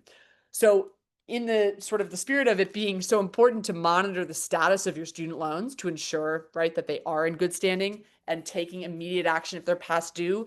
Remember, you can get yourself called to get into forbearance to bring your account current or submit an IDR application. Okay, so you've got those two means. We've also built into our tool in the last couple of months some elements that help to prevent and protect you from being at risk of this negative credit reporting. So we have the ability through our technology to monitor your loans and your credit record in real time to detect for early signs of risk. When you're going through and setting up your Savi account, when you get to the loan section, you have a couple different options of how to sort of sync or add your loan information in there. One of them is through your phone number. And we have a technology that allows us to access publicly available credit data that will be pulling from those credit reports. And it will show us whether or not you have recently made on-time payments. So by doing that, and I would do it regardless. I would make sure that you add that in there so that we can pull that information. But what it allows us to do is for premium members, if we detect that a payment was not made within the last month, we are able to reach out to you to see what's going on. So this has been really helpful for many people who might not have realized that they either missed a payment or there was an issue with their auto debit. This is sort of like an extra layer of support and protection to flag this before it impacts your credit report. Okay, so we're able to detect that instantly and let that person know. Oftentimes, it's no fault of their own and a fault of the servicer, and that's where we can help follow up. But because of how serious the consequences are, we've wanted to provide some layer of extra protection to make sure that borrowers are not experiencing this. And obviously, again, if you need help in setting that up or, wondering how and making, what you want to make sure that you have that set up on your Savi account, you can reach out to our support team and they can explain how to do that. Okay, can you still enroll in an income-driven repayment plan right now? Yes, you can. Not save, right? That's still on hold. Okay. So as a new borrower, you can't enter into that plan, but there are plenty of people who are still on the save plan, but just on that forbearance, like we talked about. So they're not making payments. But yes, when it comes to enrolling in the other IDR plans, absolutely, right? You've got ICR, Pay, and IBR. As we mentioned, expecting your application to take longer. But again, those are available, and you can submit those through your Savi account. And how do you apply for those programs through Savi? Well, again, this is a premium feature, so either Essential or Pro. But this plan options screen, this is the screen. If you have a free account, you are able to see this screen too. After you've entered in all of your information, this is where we show you what your best options are for repayment and forgiveness if you're eligible. Okay. And from there, if you clicked continue, right, you're given the chance either if you want to do the DIY, right, where we will actually give you the applications and instructions and you submit those on your own. Or if you have Essential or Pro, we do it all. We take on that administrative burden and pre-fill and digitize all your IDR and or PSLF forms. So you can see here's an example of, IDR right here. And it's literally with a click of a button, start ECF. This is someone with 3 different employers, right, that they need to get certified. We send those off, get the signatures collected. You're able to sign off right in your Savi account. It can be done in less than 60 seconds. And we make sure and monitor them with you to make sure that they get to their desired outcome, right? So many people submit forms and never hear back, like many of you on here today who have been waiting for your IDR form to process, and only for me to tell you they're not processing it. You're going to need to do that again, right? So that's where we are here to help make sure we're monitoring all aspects. Okay, final thoughts for everyone still here. I appreciate you sticking around, and I'm going to get to the Q&A right here. We are here to monitor every aspect of the student loan system, all the changes and things like that, and provide you with that up-to-date information. But I know, I mean, you all have busy lives. Even if I'm sending you an email, hey, big changes just happened, right? The next question is, okay, well, like, does this impact me? Like, oh my gosh, what. And so there's sort of two sides of that, right? One is, sure, I'm going to share this information with you. But the second is, well, how do you do something with it, right? And do you need to do anything? And all to say, that's where your Savi account comes in. And I want to make sure all of you have, when you get access to it, or if you don't have access to it already, but if you do, make sure that all of your information is up to date and in there. Your income, family, education, your loans, your employment. Why? Well, because that all helps inform our technology on what topics and what things to make sure we provide you with, right? So for example, if you've synced your loan data and we detect the Parent Plus loans, you are now part of an entire Parent Plus loan sort of monitoring system where anything that changes or comes out about Parent Plus loans, you will be able to receive from your Savi account and we contact you about, right? So the customization on how we continue to support and alert and prepare you really starts with having that account filled out. Otherwise, you will get the standard updates on the policy things, right? But it doesn't get customized until we know how to customize it for you, right? So that is just one thing I will note. And again, if you have any questions about your situation that I know, I'm sure I probably won't be able to get to everyone here today, especially those who, there were some longer ones in there, related to PSLF and things like that.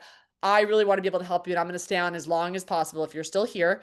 But like I said, directing those to our support team, is the best way possible. And I don't know if I showed you all this, but if you're thinking about upgrading, a 50% discount. Hold on, where is it? Let's see. Uh, nope. 1 second. I'm trying to find the right slide. Okay.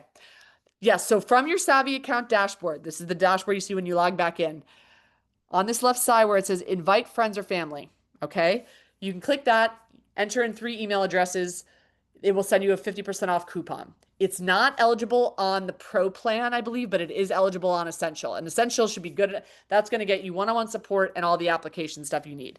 So again, you can invite your friends and family. They don't have to do anything. They don't have to, create an account or whatever.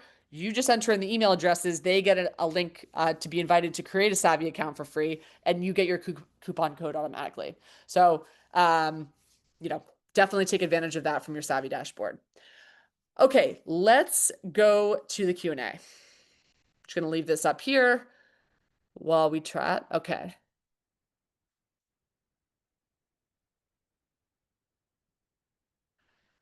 Okay. Ooh, Laura, I hadn't thought about that. You know what? Try it. I don't know. I don't know if it will work.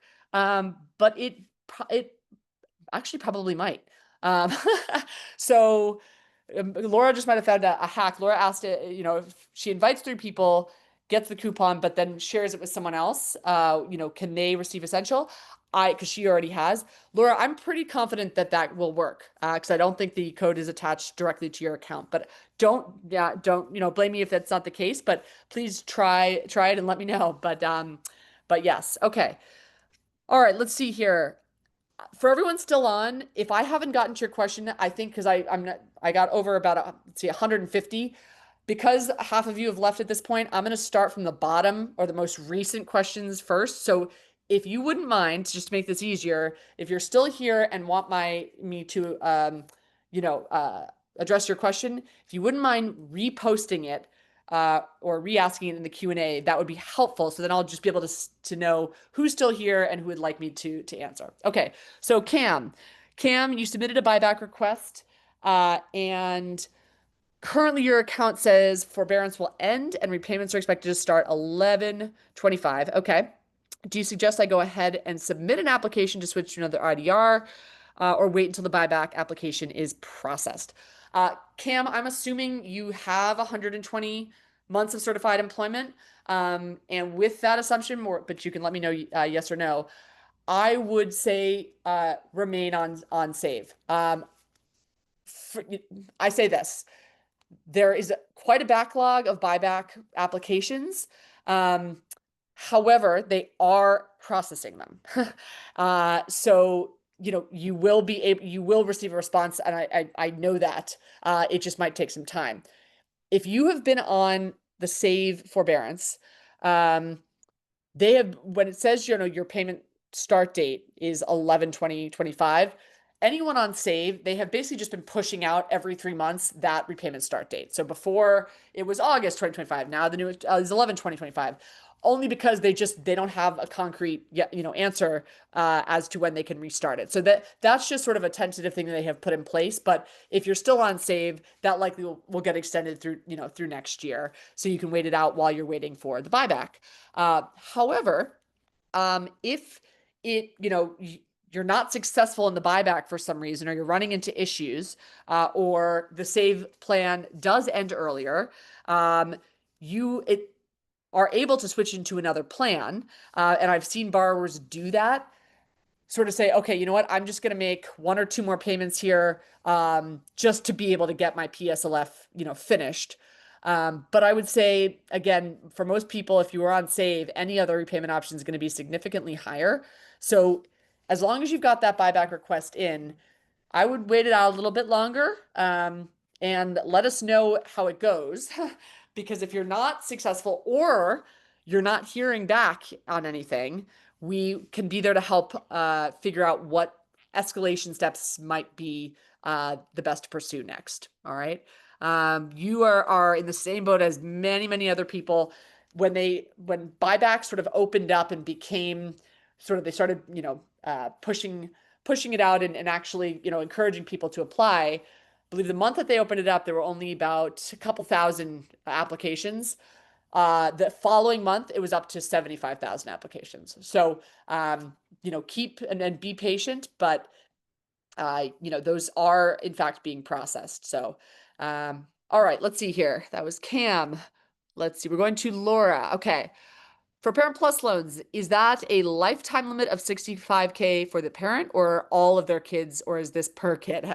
Okay, so this would be 65K per parent lifetime, meaning if you had multiple children who are going to go to college, and for the first child, you took out 65K of Parent Plus loans, technically you are the borrower. Those loans are in your name, right? They're taken out on behalf of your child, but they're your name, and you are that borrower. So you've breached your 65K lifetime limit in Parent Plus loans that you can take out. You could take out, you would have to go back to school, right? Other types of loans, but you will not be able to take out more than 65K in Parent Plus loans. They are trying to curb the amount of Parent Plus loans, if you couldn't tell, by obviously putting those caps in place and making the options for taking out a Parent Plus loan few and far between. They want to make it difficult because they want to try to decrease the amount of Parent Plus loans out there, because what's ended up happening is, obviously, you've seen that's the fastest growing demographic of borrowers. And what we've seen is those that are in their 50s, 60s, 70s. I did a webinar for AARP with 60 and 70-year-olds with over $100,000 to $150,000, even $200,000 in student loan debt, who are on Social Security. And, they want to try to prevent, so many people from being late in the stage in their life where their options are more limited, and they have so much in Parent Plus loan debt as a result. So that's why that sort of happened. So 65K total, whether you have one kid or three kids, once you've used that up in your name. Now, your spouse could take out Parent Plus loans in their name. But I would say this. I would encourage, I know many parents take out Parent Plus loans because they don't want their kids to have to pay or take out loans in their own name. I would say this. I get that sentiment. I very much do. But it is better for those loans to be taken out by your child. First of all, you'll be able to take out more. But second, it's better for them to be in that child's name for many different reasons. You can help them pay it off, but that person is going to have access, if it's in your child's name, they'll have access to more repayment options. They will have access to, programs like public service loan forgiveness, right? So things like that, that a Parent Plus loan are basically the highest interest rate, worst terms, and you're trapping yourself with that at a later stage in life. So like I said, you can always help to pay them off, but I find that you are in a better, more secure position if the child takes that out in their name. Okay, Jennifer, this is you. Can a person pay the difference of essential supplied by employer to premium for the one-on-one assistance? I have a unique situation I need additional assistance with. Jennifer, you know what? I think you can. I'm not sure. So the best way, if you make sure you select that essential that is supplied by your employer, and then if you can just click contact support and write a quick note to our team, they will be able to help you and or upgrade your account on the back end. And that way you can schedule a one-on-one call and things like that, if that makes sense. So let me know if that's okay. But once your account is essential, you can access that support and just, quick message right to them, and they'll be able to likely upgrade you on the back end. They might even tell you, no need to upgrade, just we'll be able to help you one-on-one. Because the one-on-one assistance is with essential as well. The only difference is that with the pro plan, you can there's a feature where you can basically schedule a consultation and book it right through your account, like time, calendar, etc., for like a one-on-one full consultation. Whereas the essential kind of one-on-one experience is, you'd have to call by phone or via email and message in the Savi account. So if you are looking for like a half-hour sit down, and want to go through everything, which it sounds like you might be, that pro would be it, and just reach out to our support team. Okay, someone asked, how do you submit this PSLF form? I'm not sure if you are meaning through your Savi account or through studentaid.gov. If you're still here, please feel free to let me know which one, and I can definitely answer that. Okay, Christopher Easley.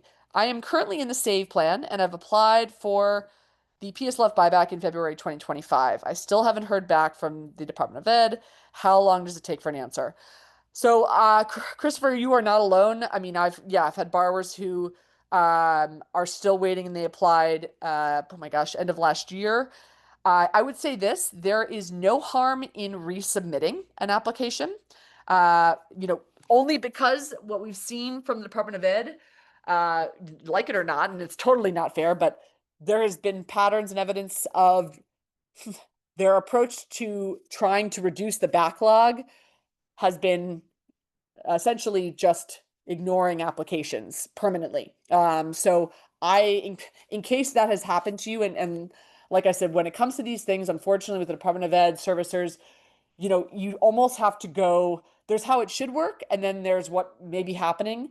And in order to protect yourself and prevent that, you kind of have to go above and beyond as far as what would seem reasonable. All to say, because there's no easy or clear way on student aid to track your PSLF buyback request, it might just say it's it's processing, but I would say submit that again and keep submitting maybe every couple months if you still aren't hearing. But if it gets to probably the end of the year and you haven't heard, please reach out to us, Christopher, because we'll want to try to escalate if we can to figure out where that is in the process. But that should answer that. Okay. All right, let's see here. Wendy, if you're still on. Okay, so Wendy has a loan that when she is on Mohila, it's showing as paid in full, but when she logs into student aid, it shows the Mohila due date is 11/30/25. If it doesn't have a status, but it does show I have a 90 qualifying payments at a 120, she does have a balance, but she's not sure if this is for the private only. Okay, so a couple things here. On studentaid.gov, all right, that account will only reflect federal student loans. So it will not, if you have a private loan, it won't be there. It's only federal, okay? So if your studentaid.gov account if it's showing a balance, okay, um, then you may have either another servicer, a federal loan servicer that loan exists with, or Wendy, if you consolidated recently, okay, I'm not sure. What will happen is your servicer that was, servicing your loans, when you consolidate them, if you perhaps consolidated with a different servicer, you have the option to actually choose. So if you have Mohila and you're consolidating, you can say, I want to consolidate with my same servicer or a different one. Um, all to say that paid in full will usually indicate either that you pay the loan in full, but if you know that that wasn't the case, but it shows that when a loan has been consolidated, because basically it pays out, that consolidation process is it's going to zero out the balance on that original loan and turn it into a new direct consolidation loan. So you'll oftentimes see it say, you know, this loan paid in full, but it should say via consolidation. Okay. So that might be what's happening there, and your loans might have been moved to a different servicer. So I'd be curious, especially if it's Mohila. Mohila services both private and federal loans. Wendy, you might be a perfect candidate because there's sort of things, different accounts, and different information. We kind of need to figure out what is going on and where you are exactly. I will say this, when you go through the Savi account and set up your account, when you get to the loan sync section, and I don't think I have a screen of it, when you sync your loans, you want to make sure that you upload the student aid data file. Okay. That's something it'll give you the instructions on how to download that from your student aid account, but that file will tell us all the complete information. Or Wendy, if you are a premium member, just send a note to our support team and they can help walk you through and figure out what's going on. I know how stressful and overwhelming this can be, and it is insane that it's so hard and you're seeing so many different information. It's or I should say, no fault of your own. Great news on the fact that you've already got qualifying payments there. But if you notice you're missing a few years, that's totally normal. It's oftentimes just because you haven't submitted another employment certification form. So those forms for PSLF that you submit, they certify your qualifying credits towards 120 up to the date that they're signed. So if you submitted, let's say, you had 50 credits and, you submitted an ECF, last January, and you've been working for the same employer or whatever, you haven't submitted one since, your account won't automatically update to show the credit or to show credits for every month since last January. It's going to reflect how many credits you had as of last January. So to bring that up to date, all you have to do is just submit another form and that will bring it current. And that's why, when we talked about PSLF earlier, especially with, what's happening on the policy front, if you haven't submitted an ECF this year or ever, for sure, want to get on that absolutely right now. Even if you have submitted one this year, I would recommend doing it again. And if you have Savi, it can be literally that click of a button. We work with your employers. They know it's coming. It gets signed and submitted right away. But just to bring that employment certification as current as possible. Okay. All right. Farron, let's see. I will qualify for 120 payments of PSLF in May 2027. Should I stay and save until I'm forced to transfer or go ahead earlier? So, great question. Really, I'll put it this way. It's going to come down to what you can afford, right? For someone like you, Farron, who is about 2 years away from PSLF, without having any indication of, how much you might have paid on Save or anything else, I'd say you would transfer to a new plan and start making those qualifying payments. But I also know that, monthly payments on the Save plan were basically cut in half compared to what you might have been paying on another plan. And obviously, being on the Save forbearance, you haven't had to make payments, since last July. And so I don't want you to, put it this way, if your monthly payment amount by switching to another plan is going to cause you financial strain or is not something you can afford, don't do it and stay in the Save forbearance. Okay. And you can buy back. Otherwise, if it is a reasonable payment that you can, I would switch over. That would be my advice on that. Okay. Let's see here. Loris, I submitted my PSLF forms to my employers. All but one have completed this. What should I do next? I think I started this in July. Uh, okay. And Laura, I'm assuming if you did this through your Savi account, um, let's see here. So if you're noticing that one has still yet to complete it, you can definitely just click contact support and um, indicate that you're noticing one hasn't. It likely is going to mean that we're going to resend it, which we can do from our back end. So we'll likely resend and try to follow up with them. We might need to try to send it to a different person in HR if it wasn't signed off. So I would definitely reach out to our team on that. Um, but you will get a notification when it gets submitted to the Department of Education. So once you sign off and do your part on the form, Laura, it goes straight to your employer. Okay. And then when your employer signs off, you get an email from, a notification email from us saying, okay, your employer signed, it's been submitted to the Department of Ed. As soon as your employer signs, it goes right to the Department of Ed, like instantly. Just like as soon as you sign your part, it goes right to your employer. So it starts you, employer, Department of Ed. Um, so depending upon what it's saying in your Savi account and the status of those forms, it should tell you where that form is, whether it's been submitted or not. So again, I would just send a note to our support team because I'm not looking at your account information and they'll be able to tell you what's going on and recommend next best steps. Um, Okay, Ariana, I think I was impacted when applying to a new IDR plan because it's been longer than 2 months of processing. Do we have any legal rights over missed payments or missed months towards PSLF for our application being thrown out? I've been set behind in making counted payments. Ariana, absolutely. You definitely do. And in fact, we work depending upon what your employer organization, et cetera, is. We work with a lot of the advocacy teams at some of these, big, unions, membership groups, et cetera. And in the past, we have joined forces together with them to help push policy in the right direction. For example, some of you might be familiar with the PSLF limited waiver. This was something that was introduced under the Biden administration that basically like removed all of the technicality requirements for PSLF and everyone was able to get credit for these past periods of time. This is why, sort of the golden era of the forgiveness.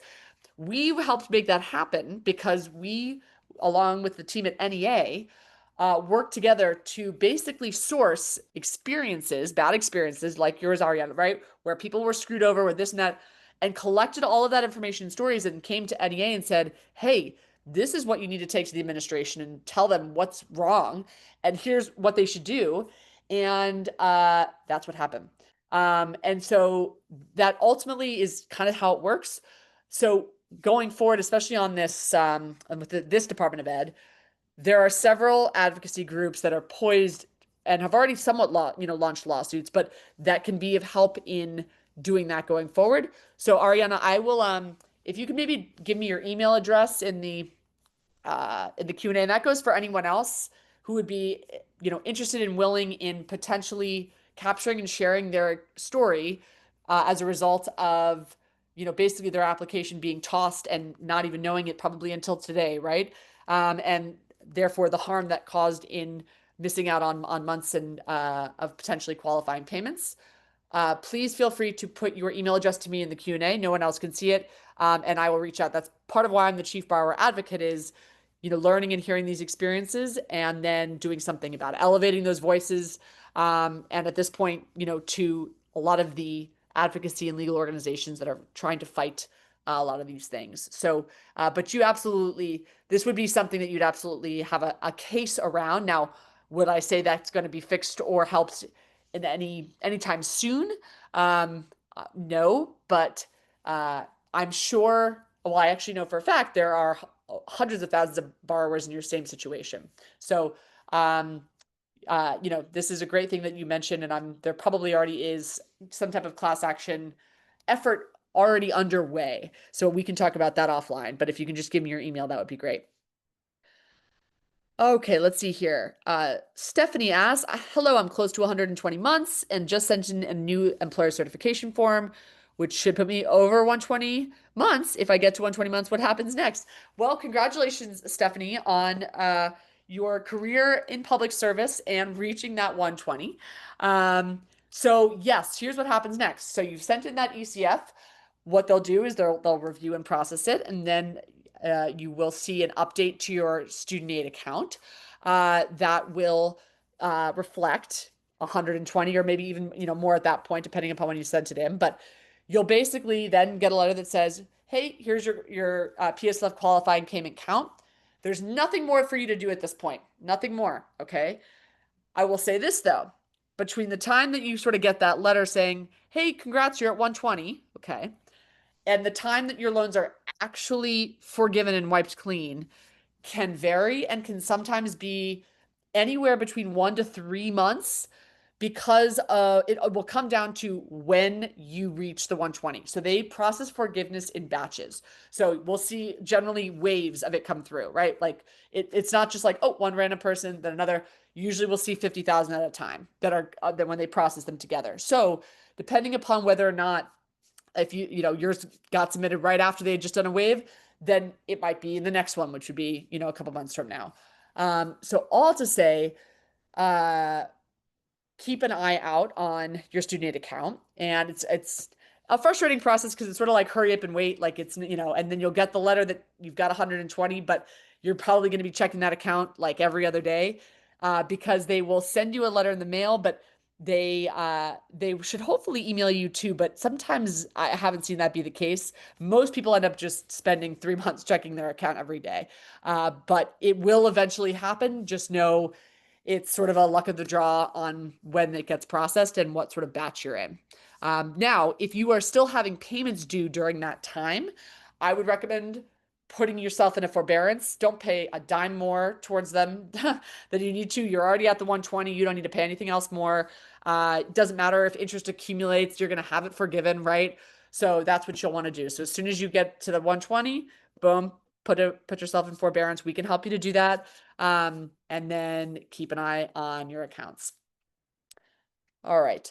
Melanie asked again, is 65 the max for one parent or two? It is the max for one parent, each parent, right? Because a parent, that's the borrower.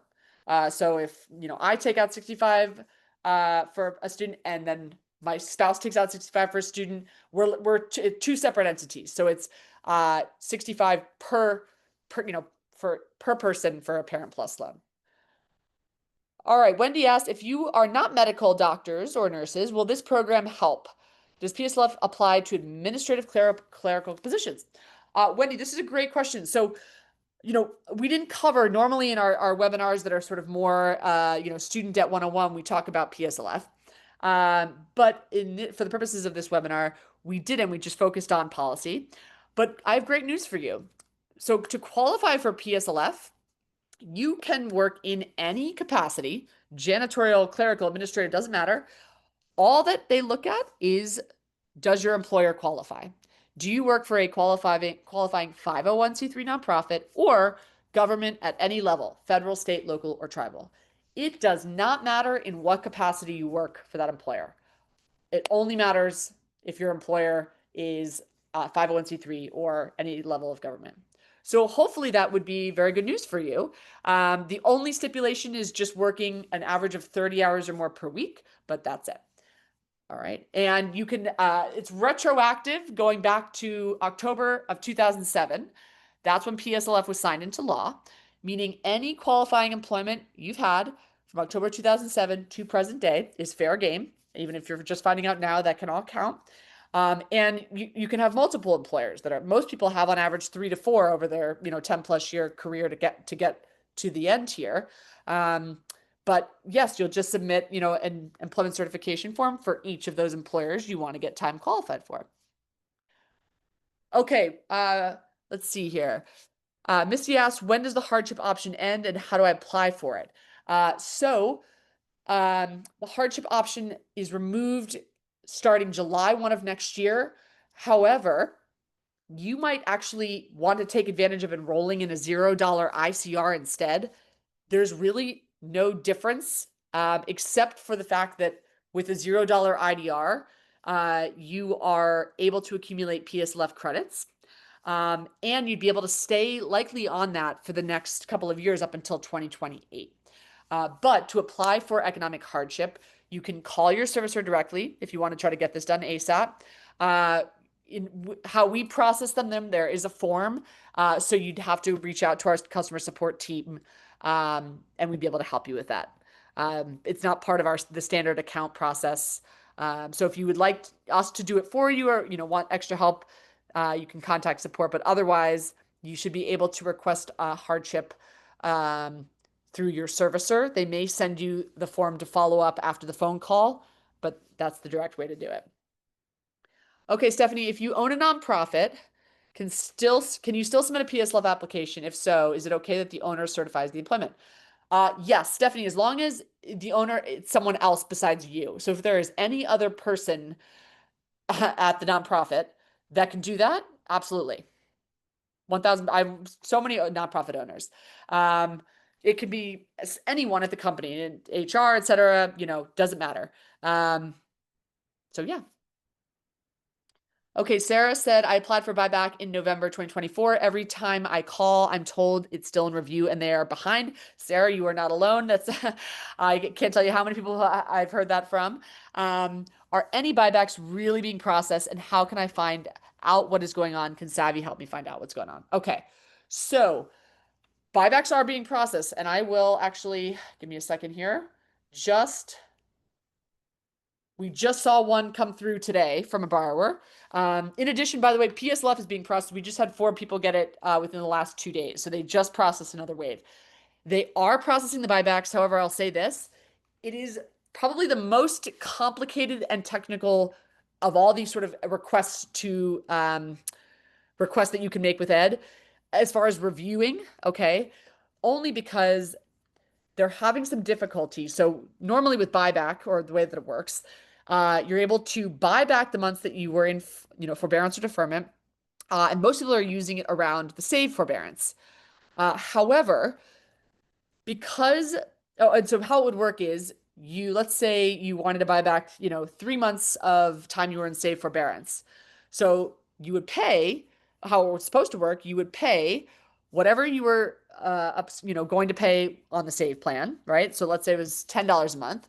Okay, I'm going to buy back 3 months. So I'm going to pay $30, $10 a month, right? What I would have paid if I was on the plan. Well, what they ran into was the fact that would mean that legally they are processing, or technically processing, a payment on the save plan. And that's legally not an option because of the injunction. So what this meant was they process or calculate the buyback based on repay, which repay was an income-driven repayment plan that was sort of like Save is sort of like it's the new version of it. So everyone who was on repay was automatically put onto Save. Okay, Save was wiped away. So they've had to go back and now recalculate monthly payments for repay for borrowers. So requests that were submitted are taking far longer for them to do that because it means they've got to then look at a repay calculation versus save and things like that.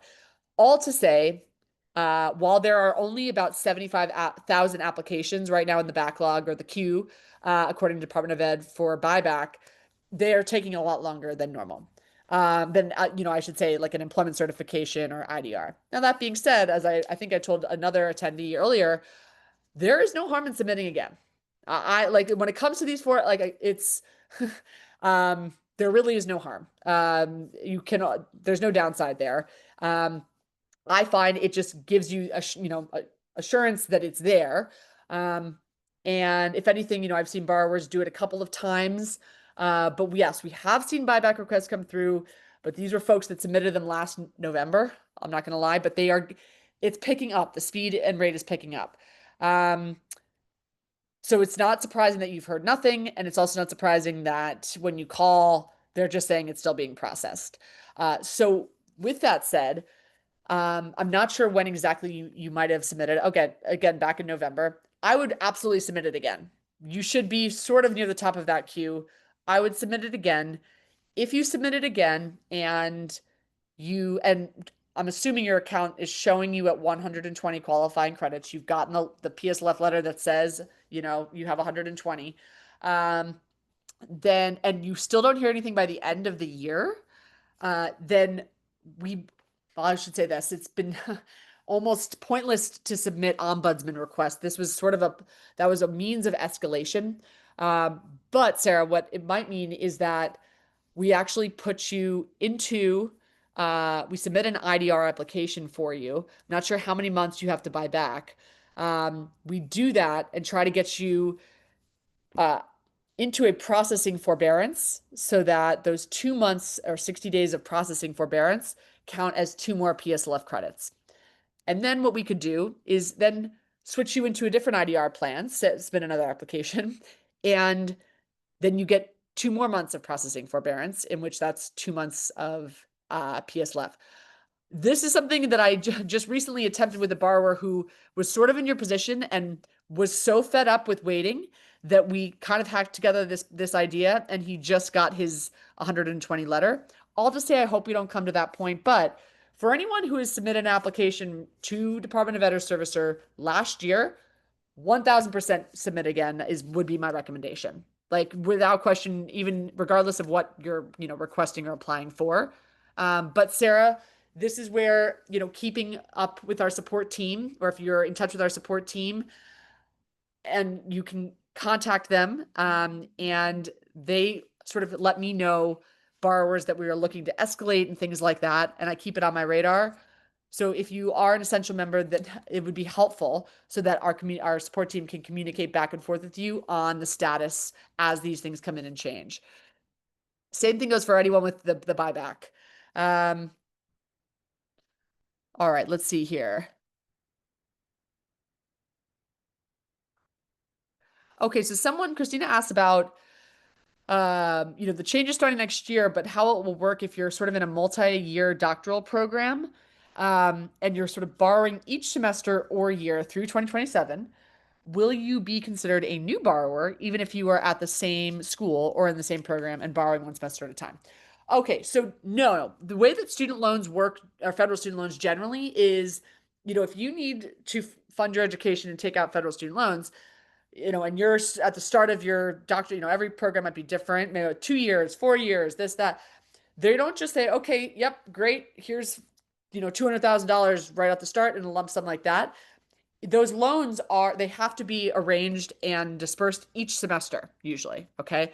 Um, they take it semester by semester. So, when they're looking at those yearly and lifetime caps, okay, from fall semester to spring semester, right? So fall semester, it'll be considered the academic year.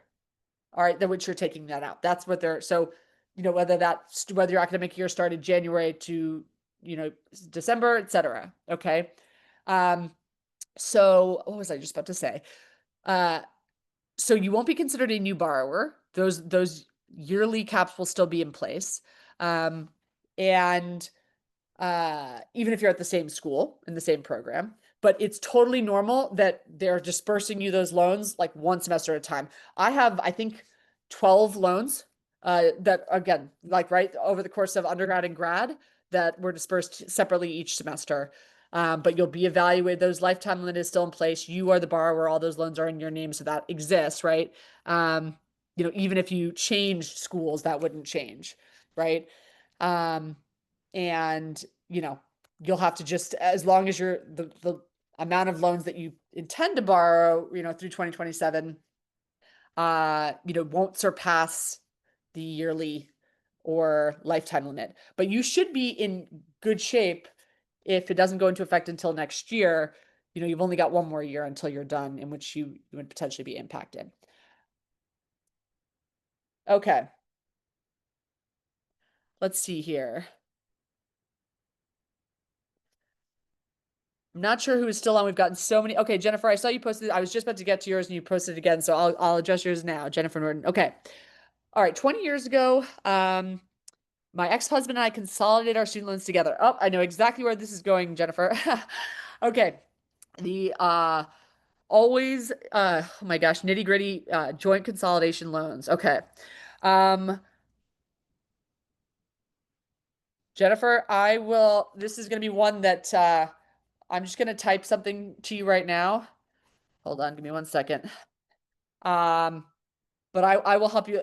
Every joint consolidation loan in which has happened, I've been asked to step in. So I'll handle this. I'm just gonna give you some information on how to reach me, and we can chat separately if that's okay, because this will be a definitely a at least a phone call conversation, but I can absolutely help you on next steps. So I'm just gonna send you a link in which you will be able to get in touch with me. Um, Sorry, I wish I could do that for everyone. But this is a situation in which these types of loans are insanely complicated. It's basically two people with uh, loans consolidate them together. And then what happens if those people are not together anymore? There's some legal implications and things like that. So, all to say, let me send you this link 1 second. Okay, hold on, everyone.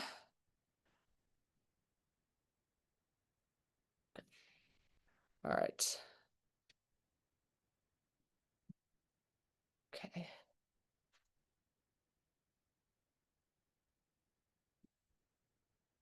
All right. Wendy asks, what do you do to help students who attend schools that have had lawsuits against them and finding out if the school qualifies for a forgiveness program? Wendy, yes. So it's not built into the tool, but if you reach out to our support team and send them a message and just say I attended a school that has had this happen. So that is the borrower defense discharge and the closed school discharge. Those programs exist. They're a bit more complicated. There's a sort of an application and a process, but we will help you walk through that. We'll help you to do that. Um, we're just not able to automate it and submit it on your behalf. It has to go through Ed, but we will help explain that all to you. Oh, Patty, amazing. Just realized you're an essential member. Awesome. Okay. What if I've already retired? Okay, Feli, or Feli or Feli. So if you've already retired, unfortunately, with public service loan forgiveness, you need to be employed at a qualifying employer at the time that you are trying to receive the forgiveness. So there was a period a couple years ago during this limited waiver where they removed that rule. And so if you were retired, say you retired 10 years ago, and they basically removed the qualifications for PSLF, now everyone could go and retroactively get it. That rule is back in place. So in order to, even if you had had 20 years in public service, made 120 payments, all these things, right, but never applied, and now you're retired, technically um, you will need to submit an employment certification form for a current employer, and if you don't have one, that won't qualify. I actually just had a borrower that I worked with who just got their loans forgiven, $150,000 worth, who was retired.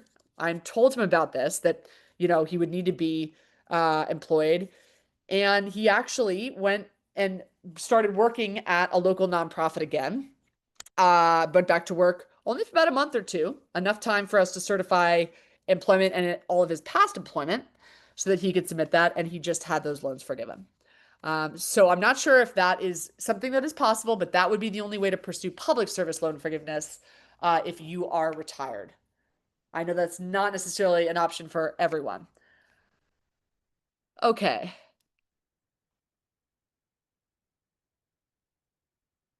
All right. I think I got through. Oh, let's see. One more. All right. Anna, Guadalupe. I had Parent Plus loans and had made almost 120 payments, and the forgiveness program I'm supposed to be with Mohila because I'm with Nelnet. Okay.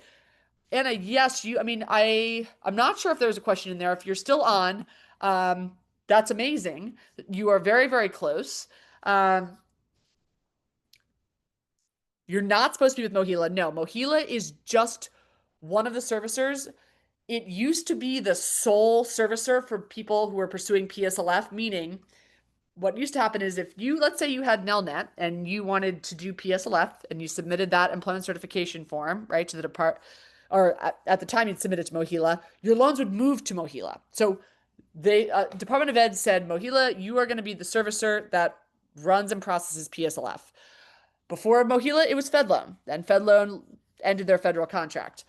So then it was Mohila. So borrowers who wanted to apply for PSLF had to submit a form to Mohila. Even if they didn't have a Mohila account, Mohila would review it and their loans would move from whatever service that they're on all to Mohila. So that was the case up until last year when Department of Ed said Mohila was really screwing things up. For I'm sure many of you who have Mohila have had experiences. And they said, you know what, we're going to take back the PS Left program and under the Department of Ed in-house. Okay, meaning we're not going to contract it out to a servicer because Mohila failed spectacularly. Uh, we're going to bring it back under studentaid.gov. And so that's why now you could have a Nelnet account if you're applying today and you're submitting that form directly to Department of Ed. Your loans stay with Nelnet, right? And everything is tracked on your studentaid.gov account as far as PSLF. All right. So that's maybe why, but you do not need to be with Mohila. No, in fact, it's great if you're not with Mohila. You kind of lucked out there. Can you be retired and do the buyback? Yes, you could. You could, Sarah. All right. Patty, I'm seeing your question. Okay. 62K loans grew to 93K due to loan servicer not honoring a federal rule to be 1.9% interest due to being better. Okay. Patty, I'm going to tell you, this is definitely also sort of one of those legal case kind of situations. Because I know some of the rules, depending upon what loan you had, and the military service and things like that, entirely different, totally sort of, nuanced kind of thing.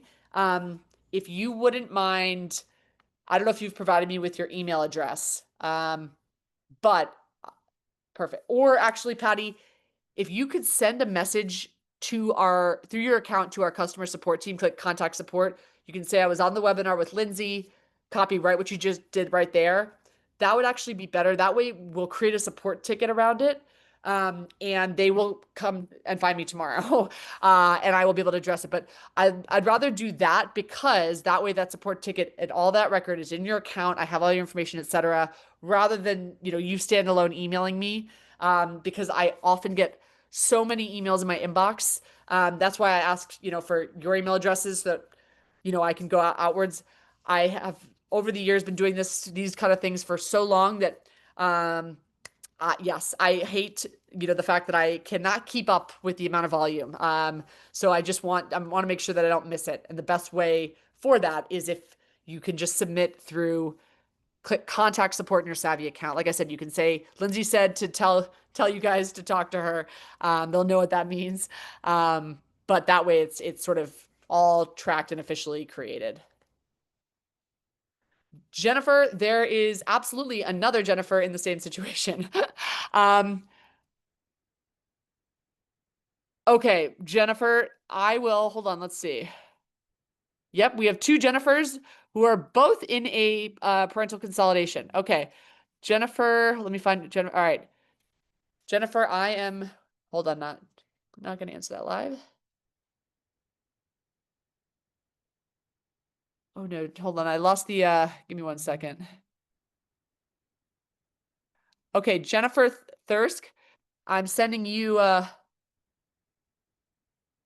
link to use right now, so we can talk offline separately about that.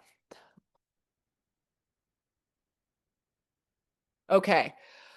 Let's see here, guys. I'm not sure who's still around. I'm at the bottom. Try to go back up here.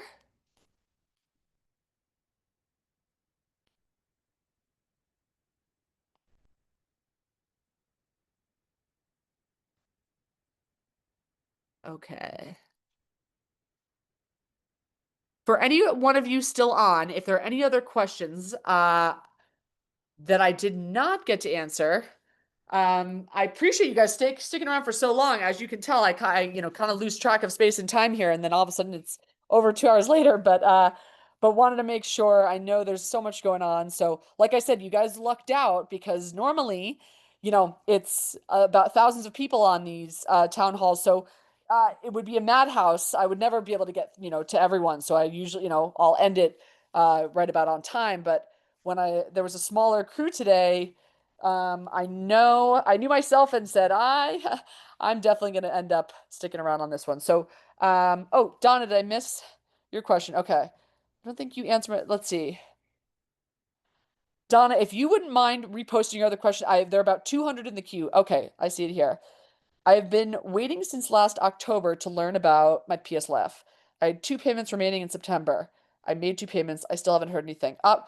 Donna, okay, so I'm not sure what it says on your studentaid.gov account as far as how many credits you have, but you absolutely need to resubmit another employment certification form because that's likely why was you made payments, but you didn't submit an employment certification to certify those 2 months of payments afterwards. And that's why we're seeing people submit these so frequently now, right? Is because they're so close to 120. And so they might have submitted it 2 months ago.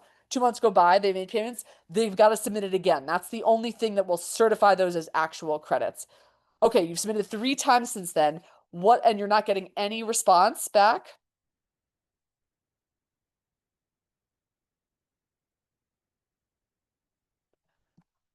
Are you on the save plan? Okay, that's why. So you're on save, even the fact that you made voluntary payments, two of them, they won't count as qualifying. And I wish I had been able to, we had been able to connect before doing that. So because the first thing I said to people asked was, well, you know, can I make a payment voluntarily and have it count? No, not with save. So, what we're going to want to do, and because I'm sure you are very anxious to try to get to the finish line here, is we're going to want to get you into another IDR plan. Hopefully, you get 2 months of processing forbearance in which those 2 months can count. Okay. But if not, we may have to get you into a plan so you can make 2 months of payments if you're interested in getting this resolved quickly. If you're fine and can continue working and, then, but otherwise, it might require two payments, you know, more, or hopefully with the processing forbearance. Remember that processing forbearance counts as PSLF credit. So all you need is two more, right? But I think that's probably what we're going to want to do. In any other time or administration, right, with something like this, I there would have been recourse through Department of Ed. Um, but I know that that's just not going to happen right now. And I don't want you to have to wait in line on a buyback request. So that would be my recommendation. But that's why, even though you made those two voluntary payments, you're still on save. And yeah, if you made a payment today, it wouldn't count towards those. So I know that is extremely frustrating, I'm sure. But this is one of those issues where it was on the payment side. So that being said, happy, again, you can do that through your Savi account and see what it is. If it's going to be a lot more than you're able to afford or would have paid on save, we can process a buyback request and put that in. That's why I asked you about sort of, how urgent are you to, or, how frustrated and motivated are you to get this done quickly, or, do you have some time? Because you could just remain on the save forbearance and we could do a buyback request for those months, and then you would get it. So we have two sort of options there, Donna. But I will be honest, the option to enroll in a different plan is going to be probably quicker. But I would say it's in your interest. There like no harm here in trying to do buyback. Well, yes, and you haven't heard back either, right? Because okay, so good, you've done that at least. That's fine. That's probably taking the longest of all of them right now. So that's why I said enrolling in IDR, you'll, they may put you on processing forbearance, which that would be ideal. 2 months of that, perfect. You can time it as I'm not sure when your next due date. Actually, you don't. Let's see. No, you don't have one because you're on the save forbearance. So you can submit at any time. Again, you can reach out through Savi. We can help you to do this. Donna mentioned that we talked on the webinar. You can mention my name and that I said to ask me if you need assistance. Sorry, you can say Lindsay said talk to her, um, and they'll reach out to me tomorrow. But that way I can make sure that they're doing the right thing with you. Okay, sorry, Brenda. What is the difference between IDR and ICR? Is there any? Great question. So, and again, we cover this in sort of our Student Debt 101 webinar. IDR, or income driven repayment, is sort of the umbrella descriptor term for all of the various income driven repayment plans. All right. So you think of IDR up top, right? There are different types, or there are several types of IDR plans. So there's pay. Pay is an IDR plan. Okay. There's ICR. ICR is a type of IDR plan. It's called income contingent repayment. There's IBR, income based repayment, type of IDR, right? So IDR is just the general category of those plans. There, it describes that the fact that they are, calculated income driven, right, versus standard. But that's it. So you can't, like, if you were to enroll in IDR, they'd be like, well, which plan? Which one do you want? ICR, etc. ICR is a type of plan. Okay, I think we got to everyone. Let's see if there are any other questions from anyone still on. Please feel free to. Oh, okay. Hi, Deb. I see you. Okay. Also, if you guys wouldn't mind, you might see a survey when you close out of the Zoom, but there is, hold on one second. Well, thought I was gonna be able to share a link. Anyway, when you close out of the Zoom, there's like a 2-question, less than 10-second survey. Would be helpful to answer. I think it's like a yes or no, yes or no question, so no need to type anything, I believe. But all to say, we just appreciate feedback. We are trying to get a sense of where people are, how helpful they find these, etc. So appreciate that. But okay, Deb, let me get to your question here. Well, Deb, no worries. I'm sure you were surprised to see that we're all still on this webinar 2.5 hours after it started. So you lucked out. Okay. So Deb asks, Mohila and contradictory payment schedules portion, which is what I was interested in hearing. Will we have access to watch this webinar later? Oh, you certainly will, but I don't think you're going to want to have to stick around and wade through 2.5 hours of a recording. So, if you think you're experiencing that, Deborah, or Deb, please, if you can sort of drop your email address. That's sort of an instance of cases where a wrongful action has occurred. Borrower has experienced something due to servicer misconduct. Whatever it might be that has caused either them harm, etc. And so, if you think that you've seen this or experienced it or what have you, I would love to talk to you about it so that I can then elevate that case or your case to try and go after Mohila and or get it corrected for you and with you. So I will do like a 3-way call with you, me, and Mohila, in which we escalate to the senior manager to try to address that. Okay, so you received 2 different letters. What does your Mohila account say? Like, if you logged into your Mohila account right now, does it say, because oftentimes those letters, it says September. Okay. And it says the due date of September. And then a previous letter, when did you receive the letter that said October?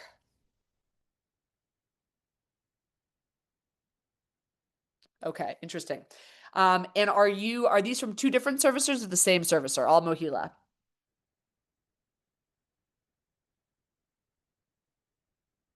Okay. All right. And have you taken any action like switching from, save to another plan or enrolling in a new income-driven repayment plan, or have you been making sort of just steady payments this whole time? Things like that.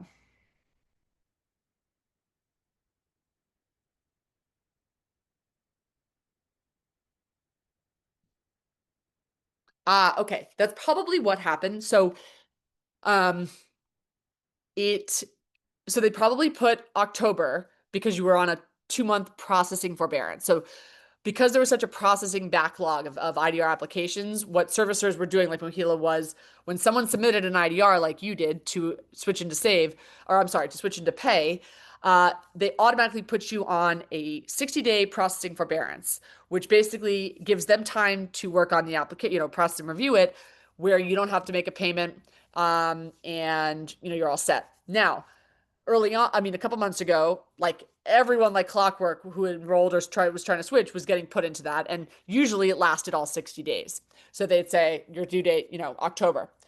But in this case, they processed it before the 60-day processing forbearance. Therefore, your application is ready and you have the due date in September, if that makes sense. Um,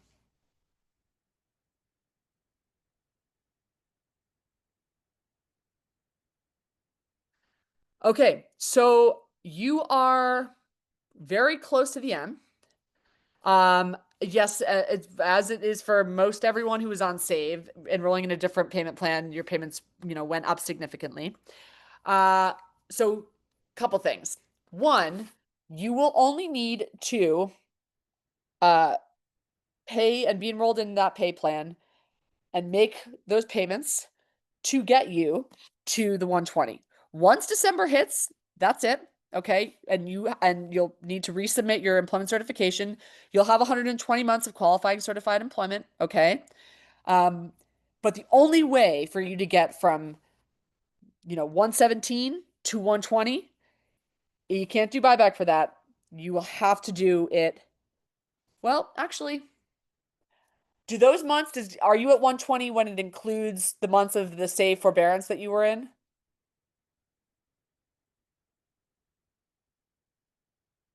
Okay, got it.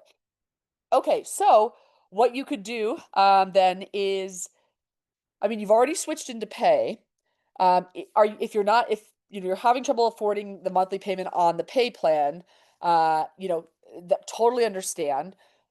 We're not going to be able to switch you back into save.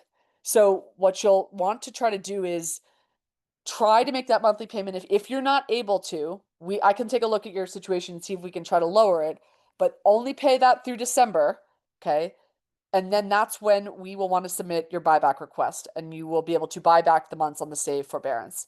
So you've got September, October, November, December of that payment amount that you'll be able to get qualifying payments for. All right. Otherwise, you won't be able to necessarily buy back. Even if, let's say, you moved out of save and went into the pay plan and then put yourself into a forbearance, you could technically buy those months back if you didn't want to have to pay, but you would still have to buy them back at the rate that you're paying them now, right? So you'll use buyback as soon as you get in December to your 120. You're going to have to resubmit your ECF in December, by the way. So totally submit it right now, and then we'll submit it again in December, okay? And then in the meantime, keep an eye on your Mohila account, to make sure that there's nothing suspicious with those, payment processing and things like that. Um, and you are very close, very, very close. You can feel it. So, I will say it gets a little tricky and nitty gritty at the very end for so many, I mean, for everyone really, because you can feel it. The finish line is there, and the most frustrating thing is waiting on the Department of Ed that is insanely backlogged to update your qualifying payment counts when you know that in your head that you are there. So I just encourage everyone. There is nothing you or I can really do about that. I mean, even I have no way of, walking into the Department of Ed and putting your application over, first on the box. We used to be able to do that in prior administrations when I worked very closely with the federal ombudsman's office. This was the office in which you would submit complaints if I was having an issue. Betsy, who was the federal ombudsman, I was able to escalate those cases at will and get help. Unfortunately, the ombudsman office does not really exist anymore at the Department of Education. So the pathways of, oversight and things like that, unfortunately, are not there at the moment. And so therefore, you know, I'm going to tell you exactly what I think you should do and the clearest pathway to actually getting the result that you want. I'm not going to send you to try to submit an ombudsman request when I know it won't be reviewed. So, um, but yeah, Mohila is you and me alike. Mohila is actually one thing on Mohila, guys, and I think this was in the State of Student Debt letter, but Department of Ed is taking away part of their loan portfolio because of all the issues. And so if you have Mohila now, just be on the lookout again, be attentive to your inboxes, but your loans may transfer to another servicer, in the coming months. They've given us no indication of how many will get transferred and when, but they're have indicated that that's going to happen because Mohila is just so backed up after, the PSLF program and all the borrowers there. And so, put it this way, everyone who was, you know, pursuing PSLF up until last year when PSLF moved away from Mohila, but everyone who was pursuing PSLF had Mohila because they were transferred there if they didn't, right? Meaning all the borrowers right now who are at 120, close to 120, right, et cetera, have Mohila. Anyone who's they're processing forgiveness and who's trying to do buybacks, you're all Mohila users, right? So, I mean, assuming that you had submitted your forms, prior to last year. So because of that, that means that Mohila is having to process and be involved in all these buybacks and things like that. And so it's putting a lot more strain on their resources still because of that. Like it's exclusively all just Mohila borrowers because those, that they owned the program before, not owned it, but managed it. And so everyone, had their loans moved to Mohila. So that's why, I mean, it's not an excuse or any reason, but it is why Department of Ed is taking away half, at least half of their portfolio to free up capacity. Ed Financial, I've heard good things about, actually. I've never heard anything bad about Ed Financial, honestly.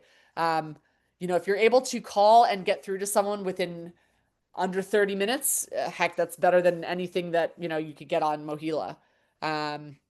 So yeah, I've heard, but honestly, I mean, it's like, uh, they're really not too much better than another, but I would say Mohila is definitely separates itself from the pack in just having unfortunately been notoriously evil.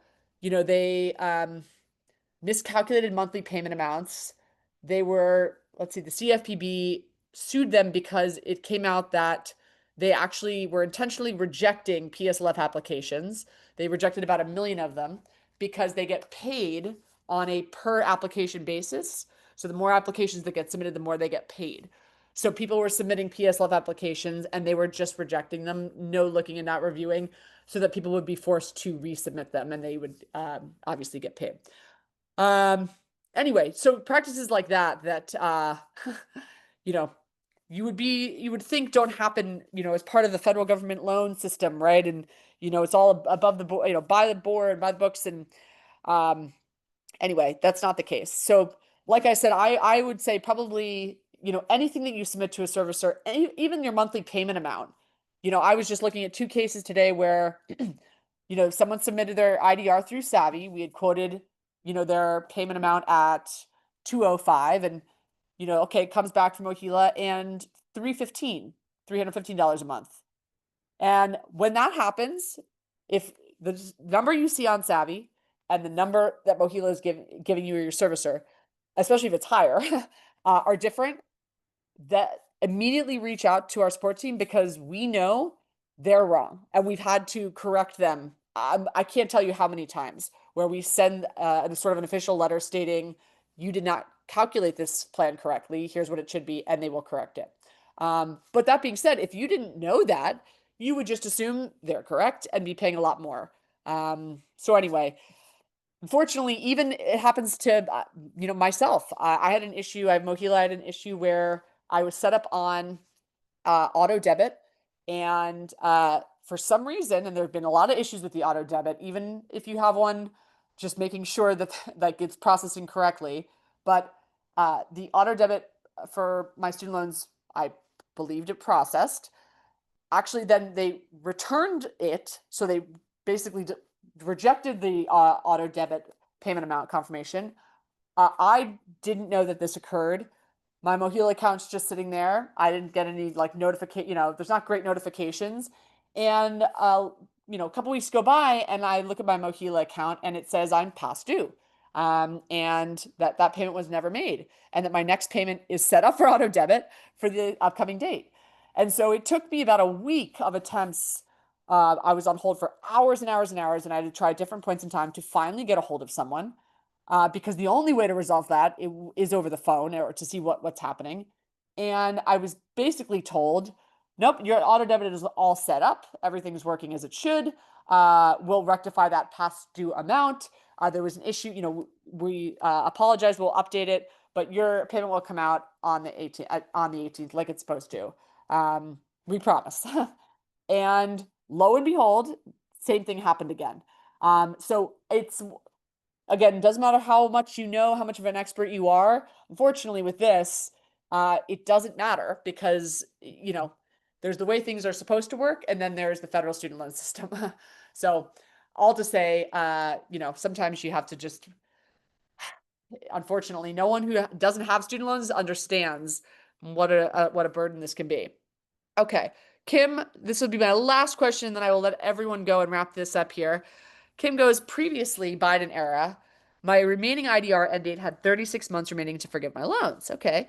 Is this no longer an option? I had 263 qualifying payments out of 300 payments. I do not qualify for PS left. Okay, Kim, you are going to want to stay in close touch because as of right now, they are not processing IDR forgiveness. Hold on a second, though. Not say it went away. They just stopped processing it because they took down the payment tracker on studentaid.gov. They are supposed to put that back up, in which case you will still be able to qualify for forgiveness on your remaining loans. But right now, it's in sort of this like limbo, not limbo period, I should say, but basically they're trying to fix and correct the payment counts, and will then be putting them back up on people's account. So don't worry, but keep an eye on that account, okay? There's no application you'll need to submit once it gets to that 300. All you'll need to do is just make sure that you are staying consistent and current on your income-driven plan, okay? Um, so it'll still be an option, even past this July thing of next year. It'll still be an option. You're almost there. But stay vigilant. And if you see anything, or you just, you can reach out to our team. But that's what's going on with that right now. So no one is seeing their IDR forgiveness tracker, but it should be back online soon. Department of Ed actually got sued because of that.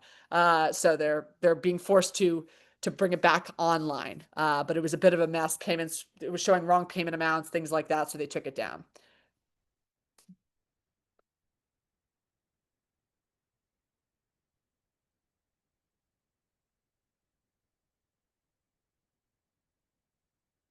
All right, everyone. Well, thank you so much for taking the time to join me this evening for our little powwow on student loans.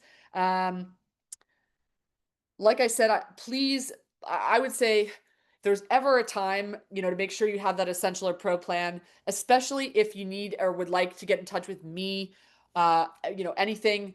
Um, Doing it through your Savi account is the best way. Like I said, just because I get such an influx and I'm just not able to help everyone through my, through email. At least when you're working with our Savi support team, it's monitored in there. They'll be responding to you, and then they can filter in conversations and questions, through me, et cetera. And I can sort of, take a look, but that way you don't get lost in my inbox.